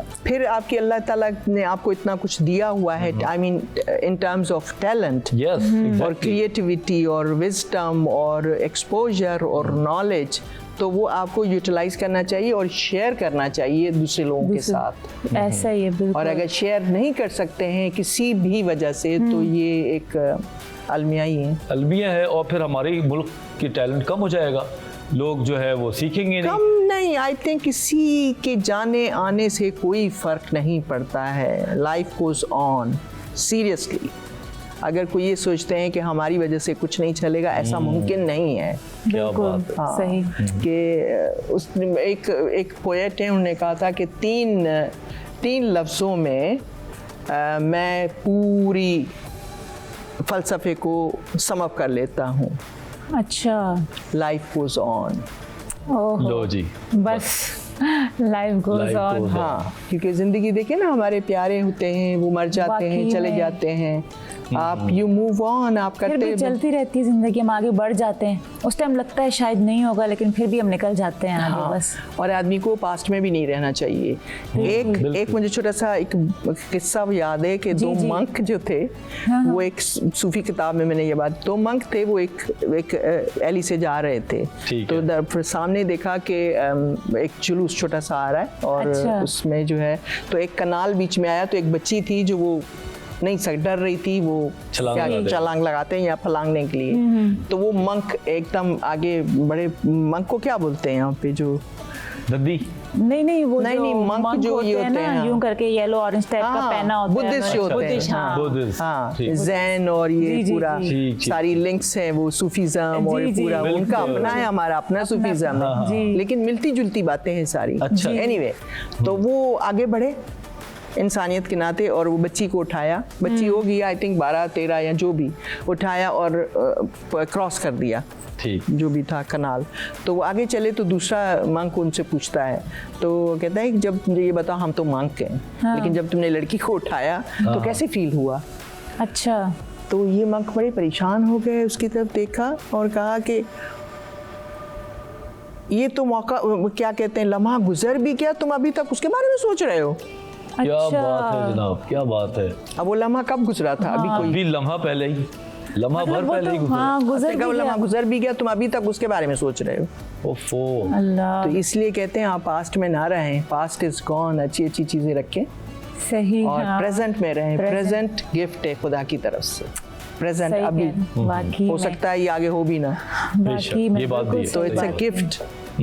और फ्यूचर को ज्यादा एंटिसिपेट ना करें, बिल्कुल, क्योंकि वही गैब का जो इल्म है वो सिर्फ अल्लाह को अल्लाह के है। पास बस बेशक। वही आपको फ्यूचर में आप सोच सकते हैं कि ऐसा करेंगे, वैसा करेंगे, ऐसा होना चाहिए या वैसा होना चाहिए, लेकिन आप ज़्यादा एंटिसिपेट करके अपने आप को एंग्जाइटी देंगे। बिल्कुल इसलिए ज़्यादातर एंग्जाइटी के मरीज़ जो होते हैं वो बहुत सोचते हैं। बिल्कुल ऐसे ही है, ऐसा ही है। बहुत बहुत शुक्रिया। सोचा था कि मैं आपसे आखिरी में मैसेज लूंगा, लेकिन आपकी तो हर बात ही मुझे मैसेज ही लग रही है। वाकई जो बात में। करती हैं आप, लगता है कि बस पैगाम है लिख लो उसमें एक, उसको, वाकई हम में। अपने पल्लू से बांध लें और वो ज़िंदगी में हमारे लिए कहीं ना कहीं आसानी करेगी। सकीना आपका बहुत अल्लाह शुक्रिया, ताला आप लोगों बहुत के लिए आसानियां शुक्रिया पैदा आपका। करे। बहुत मज़ा आया आपका शुक्रिया, आप इंटरव्यू यहाँ पर करके। आए। शुक्रिया, बहुत बहुत शुक्रिया मुझे बुलाने का। जी जनाब, तो ये था हमारा एक्सक्लूसिव इंटरव्यू विद सकीना सम्मो। उम्मीद है कि आप लोग को भी पसंद आया होगा, लेकिन अभी हम लोग कहीं नहीं जा रहे, छोटे से ब्रेक के बाद वापस आ रहे हैं, तो देखते रहिए आन रमज़ान। वेलकम बैक नाजरीन, आप देख रहे हैं आन रमज़ान। नाजरीन, आज हम जिस अजीम शख्सियत और अजीम हस्ती के बारे में गुफ्तगू करेंगे और आपकी सीरत मुबारका के कुछ उन अहम पहलुओं को जानने की कोशिश करेंगे। इस अजीम हस्ती के फजलो कमाल के लिए यही काफ़ी है कि आप ख़ानदान नबूवत के चश्मो चराग हैं, हज़रत अली रज़ी अल्लाह ताला अन्हो और सैयदना कायनात के नूर नज़र हैं, और तालीम नबवी ने आपके जो किरदार, शख्सियत को इतनी खूबसूरती से निखारा था।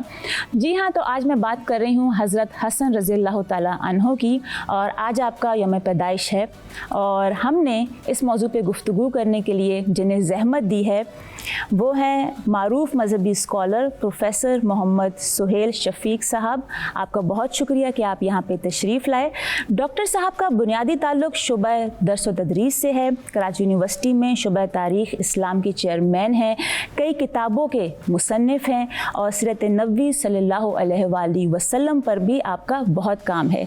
ये हमारी बहुत बड़ी खुशनसीबी है कि आपने आन रमज़ान के लिए अपनी मसरूफ़ियात में से कीमती वक्त निकाले और आप आज यहाँ पे तशरीफ़ लेकर आए हैं। अस्सलाम वालेकुम। वालेकुम सलाम व रहमतुल्लाहि व बरकातहू। प्रोफेसर साहब, आप चूँकि एक प्रोफेसर हैं और यकीनन आपकी नज़र से सब कुछ गुजर चुका है, तो मैं ये चाह रही हूँ कि आप हज़रत हसन रज़ी ताला अन्हो की जो ज़िंदगी है उनके ज़रा बारे में बताएं, हमें मालूमात दें, ताकि उनकी याद से जो हमारी रूह है वो दोबारा एक मुनव्वर हो जाए। बिस्मिल्लाहिर्रहमानिर्रहीम। बहुत शुक्रिया आपका, और इस्लामी तारीख़ की एक तालिब इल्म की हैसियत से मैं हज़रत इमाम हसन रज़ियल्लाहु अन्हु की शख्सियत पर गुफ्तगू करना अपने लिए एक सादत समझता हूँ।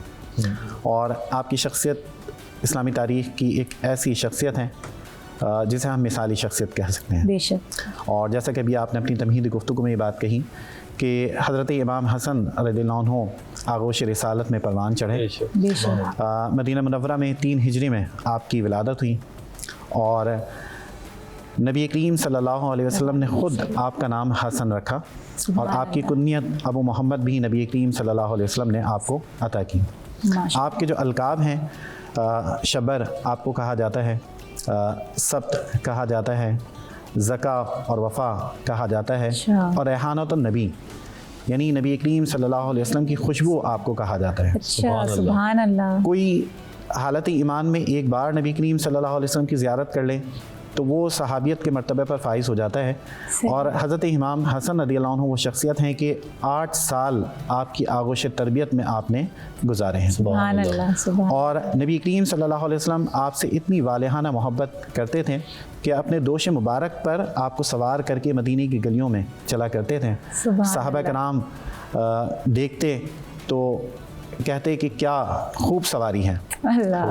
और नबी करीम सल्लल्लाहु अलैहि वसल्लम जवाब में उनसे कहते हैं कि सवार भी बहुत खूब है। सुभान अल्लाह, सुभान। और एक मौके पर नबी करीम सल्लल्लाहु अलैहि वसल्लम मिंबर पर जलवा फरोश थे, आपके पहलू में हज़रत इमाम हसन तशरीफ़ रखते थे, तो आप सल्लल्लाहु अलैहि वसल्लम कभी मोहब्बत से उनकी तरफ देखते और कभी सहाबा कराम की जानिब देखते। फिर आपने साहबा कराम अलैहिम रिदवान से फरमाया कि ये मेरा सरदार बेटा है और उम्मीद है कि मुसलमानों के दो ग्रोहों के दरमियान सुलह का सबब होगा। सुभान अल्लाह। तो नबी करीम सल्लल्लाहु अलैहि वसल्लम की आपके साथ जो मोहब्बत है, और फिर हज़रत अली रज़ियल्लाहु अन्हु आपके वालिद, हज़रत फ़ातिमा ज़हरा आपकी वालिदा, तो ऐसे घराने में जैसे हम कह सकते हैं कि कायनात का सबसे अजीम घराना है, ऐसे घराने में आपकी तालीम और तरबियत हुई। और यही वजह है कि सहाबा कराम अलैहिम रिदवान कहा करते थे कि आप सूरत में और सीरत में, सूरत में भी और सीरत में भी नबी करीम सल्लल्लाहु अलैहि वसल्लम के सबसे ज़्यादा मुशाबा हैं। सुभान अल्लाह। और जो औसाफ़ हमीदा आप सल्लल्लाहु अलैहि वसल्लम को हासिल थे, उसका एक बड़ा हिस्सा ख़ुद हज़रत इमाम हसन रज़ियल्लाहु अन्हु को हासिल हुआ। और जब हम उनकी सीरत के मज़ीद पहलुओं पर बात करेंगे तो उसमें उन गोशों की तरफ भी इंशाअल्लाह गुफ्तगू करेंगे। बिल्कुल, मैं यही सवाल मेरे माइंड में था कि हज़रत इमाम हसन रज़ियल्लाहु ताला अन्हु की सीरत के तो कई पहलू हैं, लेकिन अगर बहैसियत अमीरुल मोमिनीन खिलाफत के बाद उनके कौन से वो पहलू हैं जो बहुत काबिल ज़िक्र है? जी, बहुत अच्छा आपने सवाल किया। और मैं यहाँ पर एक बात ख़ास तौर पर ज़िक्र करना चाहूँगा कि जब हम इक़्तिदार के हवाले से देखते हैं, दौर इक़्तिदार के हवाले से किसी शख्सियत की बात करते हैं, तो आम तौर पर ये देखा जाता है कि फतवाहात की कसरत कितनी है, रियासत की हुदूद में तौसी कितनी हुई है, सही मालो असबाब कितना जमा हुआ है। लेकिन हज़रत इमाम हसन रज़ियल्लाहु अन्हु का दौर खिलाफत जो कि बहुत मुख्तसर था, लेकिन अपनी अहमियत के एतबार से बहुत बड़ा हुआ है। सही। जब हम आपके दौर खिलाफत को देखते हैं तो सबसे अहम बात नज़र आती है, आपने मेयार ही बदल दिया।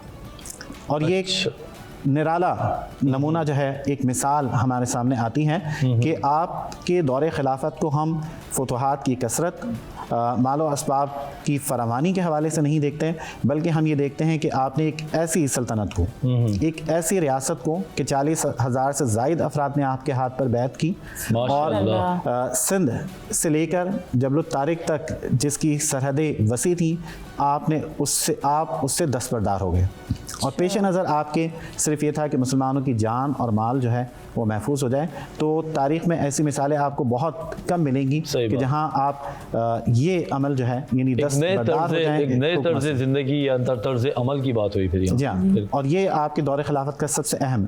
फिर आप ये देखें कि नबी करीम सल्लल्लाहु अलैहि वसल्लम की जो पेशगोई है, उसको पूरा करने का सबब आप बने हैं। आपने फरमाया था कि तो मुसलमानों के दो ग्रोहों के दरमियान सुलह का सबब बने। जी जी। तो आप दस्तबरदार हुए, सुलह आपने फरमाई। इस साल को इस्लामी तारीख़ में इत्तेहाद और इत्तेफाक का साल कहा जाता है, आमुल जमाआ कहा जाता है, ईयर ऑफ यूनिफिकेशन। बिल्कुल, तो ये भी एक मिसाल है। तो डॉक्टर साहब, आप हमें बताएंगे कि ये कौन से दो गिरोह थे जिनके लिए सबब बने? एक जानिब हज़रत अली रज़ियल्लाहु अन्हु के हिमायत याफ्ता अफराद थे, हज़रत हसन रज़ियल्लाहु अन्हु थे जो उस वक्त खलीफा वक्त थे, और दूसरी जानिब हज़रत मुआविया रज़ियल्लाहु अन्हु थे। और इक़्तिदार के हवाले से एक कशमकश थी, एक अरसे से एक खाना जंगी चली आ रही थी। आपने जो सुलह फरमाई, उसका नतीजा ये निकला कि मुल्क में अमन व अमान हो गया, मुसलमानों की जान और माल महफूज हो गई। और इस साल को एक इत्तेहाद और इत्तेफाक के साल के तौर पर मनाया गया। हज़रत इमाम हसन रज़ी अल्लाह तआला अन्हो को जन्नत के नौजवानों के सरदारों का लक़ब दिया गया है, तो ये कैसे उनको मिला ये लक़ब, ज़रा आप बताएं इस। जी, नबी करीम सल्लल्लाहु अलैहि वसल्लम ने फरमाया कि अल हसन वल हुसैन सैयद शबाब अहल जन्नह, कि हज़रत इमाम हसन और इमाम हुसैन रज़ियल्लाहु अन्हु जन्नत के नौजवानों के सरदार हैं। एक तो ये कि जैसा अभी हमने बात की कि हज़रत इमाम हसन नबी करीम सल्लल्लाहु अलैहि वसल्लम से सबसे ज़्यादा मुशाबा थे, सूरत में भी और सीरत में भी। फिर आपने जो किरदार अदा किया, जो आपकी तालीम और तरबियत है, आपके जो अखलाक हैं, तो नबी करीम सल्लल्लाहु अलैहि वसल्लम को जो आपके साथ मोहब्बत थी, उसका इजहार, और इमाम हसन रज़ियल्लाहु अन्हु का जो मकाम है उसको आपने इस तरह से बयान फरमाया कि हज़रत इमाम हसन जन्नती नौजवानों के सरदार होंगे। अच्छा। और एक हदीस में ये अल्फाज में मिलते हैं कि आपने हज़रत इमाम हसन और इमाम हुसैन से मुतालिक फरमाया कि ये दोनों मेरे फूल हैं।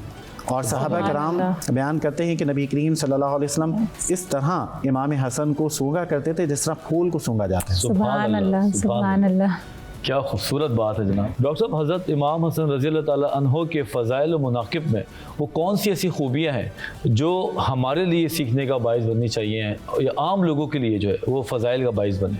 तो डॉक्टर साहब सवाल आपके लिए हम छोड़ के जा रहे हैं, एक छोटे से ब्रेक पे जा रहे हैं, कहीं नहीं जाइएगा, देखते रहिए आन रमज़ान। ब्रेक के बाद एक बार फिर हाजिर है। तो डॉक्टर साहब प्लीज़ सवाल जो हमने आपको किया था जवाब। जी बिल्कुल, इस सवाल पे गुफ्तगू होना बहुत ज़रूरी है कि हज़रत इमाम हसन रज़ियल्लाहु अन्हु की सीरत के वो कौन से पहलू हैं जो आज हमारे लिए राह अमल हैं, रहनुमाई का सबब बनते हैं।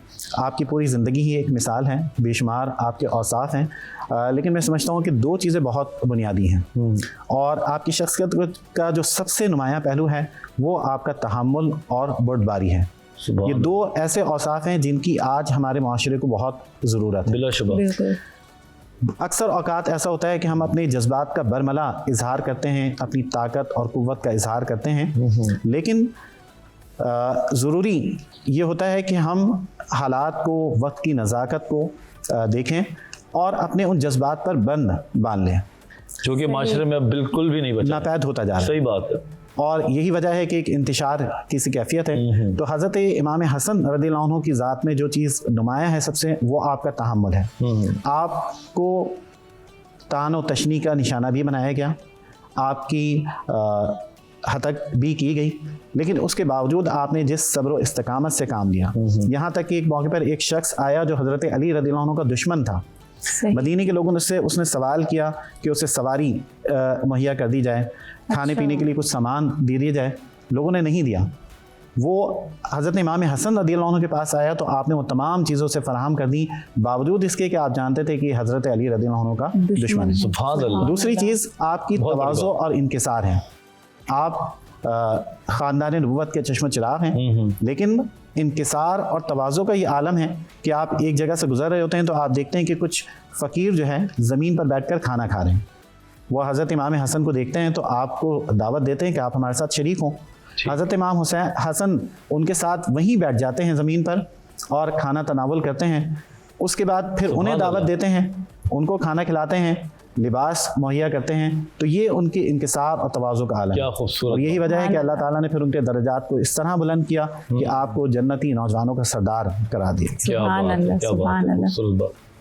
अच्छा, मैं ये पूछना चाहूँगी आपसे कि हज़रत इमाम हसन रज़ियल्लाहु ताला अन्हो के फ़याज़ी और सखावत के बेशुमार वाक़ियात हैं, तो हम किस तरह से अपनी ज़िंदगी में इसको अपना सकते हैं? बिल्कुल, आपकी शख्सियत का एक और जो बड़ा नुमायाँ पहलू है और रोशन पहलू है वो आपकी सखावत और फ़याज़ी है।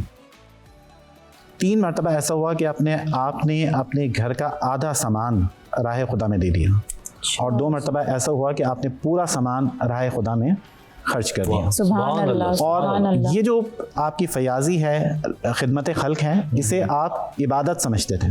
वाह। एक मौके पर आप एतिकाफ़ में बैठे हुए थे, एक साइल आया, उसने सवाल किया तो आप एतिकाफ़ से उठ गए, जाकर उसकी ज़रूरत को पूरा किया, फिर आप दोबारा एतिकाफ़ में बैठे। अच्छा। और इसी तरह से एक मौके पर जब आप खाने काबा का तवाफ़ कर रहे थे, एक शख्स ने चाहा कि आप उसके साथ चलें और उसकी ज़रूरत को पूरा करें। हज़रत इमाम हसन रज़ियल्लाहु अन्हु उसके साथ गए, उसकी ज़रूरत को पूरा किया और फिर आके तवाफ़ में मशगूल हो गए। तो ये खिदमत खल्क का जो जज्बा है, ये एक ऐसी चीज़ है जिसको अगर हम अपना लें तो हम अपने माशरे में जो है बहुत मुस्बत तब्दीली लेकर आ सकते हैं। बेशक, ये तो बहुत बड़ी बात है, लेकिन इतना कुछ हम जानते हैं, हमारी तारीख़ में भरी पड़ी हुई हैं ऐसी बातें, लेकिन क्या वजह है डॉक्टर साहब के मौजूदा हालात में हमारा नौजवान हो या चाहे हमारा बुज़ुर्ग हो, इन चीज़ों से क्यों इतना दूर होता जा रहा है? कोई इसकी ख़ास वजह? इसकी एक वजह तो ये है कि हमारी तरजीहात बदल गई हैं, और दूसरी बात यह है कि हमने फ़राइज़, नवाफिल, मुस्तहबात का जो फ़र्क है उसको नहीं समझा। सही। और हमने ये समझ लिया कि नमाज, रोज़ा, हज, ज़कात जो कि फ़राइज़ में से हैं और अदा करना ज़रूरी है, कि बस यही इस्लाम का नाम है और अगर आप इनमें मशगूल हो जाएं तो फिर आपको कुछ और करने की ज़रूरत नहीं है। जबकि इस्लाम जो है हुस्न अखलाक का नाम है, बेशक मखलूक खुदा की खिदमत करने का नाम है। बेशक। हज़रत इमाम हसन रज़ियल्लाहु अन्हु की ज़िंदगी से हमें ये सबक मिलता है कि आप तवाफ़ बैतुल्लाह कर रहे हैं और ज़ाहिर है कि इससे बढ़कर और क्या इबादत हो सकती है, लेकिन चूँकि नफली तवाफ़ था तो आपने उस नफली तवाफ़ पर एक साइल की ज़रूरत को पूरा करना ज़्यादा बेहतर समझा। कितनी बड़ी ये बात वो है। चीज़ है जिसको हमें समझने की ज़रूरत है कि अगर एक शख्स भूखा है तो नफिल पढ़ने से पहले उसको सैराब कर देना जो है वो ज़्यादा अहम काम है। सुभान अल्लाह। कि आप एहतिकाफ से उठकर जो है वो चले जाते हैं। जी तो ये जो चीज़ है ना, ये हमें समझने की ज़रूरत है कि हज़रत इमाम हसन रज़ियल्लाहु अन्हु जिनसे ज़्यादा शरीयत को, इस्लाम को कौन जानता है, बेशक बेशक वो ये बता रहे हैं कि मखलूक खुदा की खिदमत अफजल है, नवाफिल का दर्जा बाद में है। बहुत बड़ी ये बात हमें है। समझने की तरजीहात ज़रूरत की बात हो गई है तो सारी सारी। जी ऐसे ही। बिल्कुल बहुत शुक्र। मेरा सवाल ये है कि ये तो एक हमारे लिए एक आइडियल पर्सनैलिटी हैं, तो हम अपने बच्चों में हम उनकी कैसे तरबियत करें कि हम उनको सिखाएं कि जो ये एक पर्सनैलिटी है वो उनकी भी आइडियल पर्सनैलिटी हो और उनकी भी एक सीरत व किरदार में ये सब चीज़ें आएँ। इस सिलसिले में एक तो हमें हज़रत इमाम हसन रज़ियल्लाहु अन्हु का जो बचपन है उसे देखना चाहिए कि किस तरह आपकी तरबियत की गई, किस तरह आपको बड़ों के अदब सिखाया गया। हम ये देखते हैं कि एक मौके पर हज़रत इमाम हसन इमाम हुसैन रज़ियल्लाहु अन्हु वज़ू खाने पर मौजूद होते हैं और एक साहब जिनकी बड़ी उम्र थी वो वज़ू कर रहे थे, उन्होंने देखा कि वो वज़ू जो है वो सही तौर पर नहीं कर रहे हैं। ठीक। तो अब हज़रत इमाम हसन इमाम हुसैन ने उन्हें टोक नहीं दिया फ़ौरन कि आप जो है वो सही वज़ू नहीं कर रहे हैं, बल्कि बड़े खूबसूरत तरीके से आपने उनकी तवज्जो दिलाई। इमाम हसन इमाम हुसैन ने उनसे कहा कि हम दोनों जो इस बात पर मुकाबला कर रहे हैं कि हम में से कौन बेहतर वज़ू करता है, तो ज़रा आप हमें देखिए और बताइए कि हम में से कौन अच्छा वज़ू करता है। सुभान। जब उन्होंने गौर किया तो उन्हें मालूम हो गया कि दोनों ही सही वज़ू कर रहे हैं और दरअसल मैं वज़ू को सही नहीं कर पा रहा था। सुभान अल्लाह। तो वो इस बात को समझ गए। तो ये वो चीज़ है जो तरबियत से हासिल होती है। लेकिन देखिए कि ये आप ये सिखाने का तरीका देखें, आपके सामने वाले को बुरा भी ना लगे, सामने वाले को ये भी महसूस ना हो कि मेरी इज्जत में कमी हो गई है। लेकिन अगर आज देखें आप, चाहे वो मस्जिद हो, चाहे वो हमारे लोग हों, नमाज भी सिखाते हैं तो डांट देते हैं, वज़ू करते हुए भी डांट देते हैं, बताते हुए डांटते हैं, तो इससे हमारा जो बच्चा सीखने वाला है वो दूर नहीं चला जाएगा। बिल्कुल ऐसा होगा जब आप डांट डपट करेंगे गैर ज़रूरी तौर पर जी। और प्यार मोहब्बत शफ़क़त से उसको करीब लेकर नहीं आएंगे तो वो यकीनन दूर होगा। बिल्कुल। यहाँ भी हज़रत इमाम हसन रज़ियल्लाहु अन्हु की सीरत को देखा जाए, नबी करीम सल्लल्लाहु अलैहि वसल्लम का उनके साथ अमल देखा जाए तो बहुत हमारे लिए रहनुमाई बेशक का सबब है, रहनुमाई का ज़रिया है। नबी करीम सल्लल्लाहु अलैहि वसल्लम हालत सजदा में होते हैं और इमाम हसन आपकी पीठ पर सवार होते हैं। आप सल्लल्लाहु अलैहि वसल्लम उनको हटा नहीं देते, डांटते नहीं हैं, बल्कि आप अपने सजदे को तवील कर देते हैं कि खुद इमाम हसन उतर जाते हैं तो फिर आप सजदे से अपना सर उठाते हैं। सहाबा ने रिवायत किया बाज़ दफ़ा ऐसा होता है कि नबी करीम सल्लल्लाहु अलैहि वसल्लम रुकू में हैं, इमाम हसन खेलते हुए आते हैं और आपकी टांगों से गुजर कर चले जाते हैं और आप सल्लल्लाहु अलैहि वसल्लम उनको मोहब्बत से देखते हैं। तो नबी करीम सल्लल्लाहु अलैहि वसल्लम की जो बच्चों के साथ मोहब्बत है इसे आप पेश नज़र रखें तो फिर ये डांट डपट गैर ज़रूरी तौर पर और बच्चों को अपने आप से दीन से दूर करने का सिलसिला जो है ख़त्म हो जाएगा। अच्छा, हमारे यहाँ तो अक्सर बच्चों को डांट डपट के दूर किया जाता है, या अक्सर नमाज जब पढ़ रहे होते हैं तो बच्चा कुछ इस तरह करे तो माएँ ज़ोर ज़ोर से पढ़ना शुरू कर देती है, अपने अल्फाज ज़ोर ज़ोर से अदा करना शुरू कर देती हैं। तो ज़रा इस पर ही बताएँ कि क्या ये सही है इस तरह से बच्चों को यूँ डराना नमाज के दरमियान? देखें, तरबियत जो बच्चों की होती है ना वो आपकी ज़बान से नहीं होती, आपके अमल से होती है। सुभान अल्लाह। आपको बच्चा देखता है कि आप क्या कर रहे हैं, वो वही करने की कोशिश करता है। अगर आप कोई किताब लेकर बैठ जाएंगे तो वो भी एक किताब उठाएगा और ज़ाहिर के पढ़ेगा तो नहीं लेकिन उसको लेकर बैठ जाएगा। अगर आप मोबाइल से खेलना शुरू कर देंगे वो भी चाहेगा कि मोबाइल से खेलना शुरू कर दें। तो इसी तरह से जब आप नमाज अदा कर रहे हैं या कोई भी काम आप कर रहे हैं, अपने बच्चे को अपने साथ शरीक कर लें, सही, उसको अपने साथ खड़ा कर लें, प्यार से उसे समझा दें कि ये नमाज है, इसको इस तरह से अदा किया जाता है। कुछ बातों को समझ लेगा, कुछ बातों को नहीं समझेगा, कुछ लेकिन समझ लेगा। हाँ, आहिस्ता आहिस्ता जो है वो आपके कहे बगैर उस अमल को दोहराना शुरू कर देगा और सही तौर पर उसे अदा करना शुरू कर लेगा। बहुत ही अच्छी बात की और बहुत ही आसान तरीके से आपने ये बताया कि हम अपने बच्चों में किस तरीके से अपने जो फ़राइज़ हैं, जो नमाज का तरीका है उसको सिखाएं। डॉक्टर साहब, इसी खूबसूरत बात के साथ मैं चाहूँगा कि आप दुआ करा दें क्योंकि हमारा जो टाइम है वो अफ्तारी की तरफ जा रहा है। ठीक। अल्हम्दुलिल्लाह रब्बिल आलमीन वस्सलातु वस्सलामु अला सय्यिदिल अंबिया'i वल मुरसलीन। अल्लाहुम्मा रब्बना आतिना फिद दुनिया हसनतन व फिल आखिरति हसनतन व क़िना अज़ाबन नार। अल्लाहुम्मा बारिक लना फिल इल्मि वल उम्रि व रिज़्क़ि वल हसनात। अल्लाहुम्मा रब्बिग़फिर वरहम अंत खैरुर राहिमीन। या रहमान राहिमीन, जो हमने ज़िक्र खैर किया हज़रत इमाम हसन रज़ियल्लाहु अन्हु का, इसको अपनी बारगाह में कबूल फरमा। और आपकी शख्सियत के जो रोशन पहलू हैं, हिल्म, तवाज़ो, इनकिसार, बुर्दबारी, बर्दाश्त, हमें भी उन्हें अपनाने की तौफीक अता फरमा। या रहमीन हमारे माशरे को अमन सुकून अता फरमा, पाकिस्तान की दस्तगिरी फरमा, आलम इस्लाम की खैर फरमा, हमारी दुआओं को अपनी बारगाह में मुस्तजाब फरमा। अल्लाहुम्मा रब्बना तक़ब्बल मिन्ना इन्नका अंतस समीउल अलीम व तुब अलैना इन्नका अंतत तव्वाबुर रहीम व सल्लल्लाहु तआला अला खैरि खल्क़िही सय्यिदिना मौलाना मुहम्मदिन व अला आलिहि व अस्हाबिहि अजमईन बिरहमतिका या। बहुत बहुत शुक्रिया डॉक्टर साहब। तो नाजरीन, जिस तरह आप जानते हैं कि हमारा टाइम अब ख़त्म होने वाला है, लेकिन मैं एक छोटी सी बात जाते हुए ज़रूर बोलूँगा कि हम दुनिया के लोगों को आइडियलाइज़ करते हैं। हम लोगों को देखते हैं कि कोई ब्रांड एम्बेसडर है, कोई दुनिया पे ये काम कर रहा है, लेकिन हम भूल जाते हैं कि अगर हम अपने इस्लामी तारीख़ को देखें तो मेरा ख़्याल से हमारी तारीख़ से बड़े ब्रांड एम्बेसडर जो हैं वो कहीं पे भी नहीं मिलते। हुज़ूर पाक सल्लल्लाहु अलैहि वसल्लम को आप देखें, इमाम हसन रज़ी अल्लाह ताला अन्हो की अगर आप सिर्फ एक सीरत को अपना लें जिसमें तहम्मुल की बात की गई है, तो ज़िंदगी जो है वो आपकी बहुत आसान हो जाए।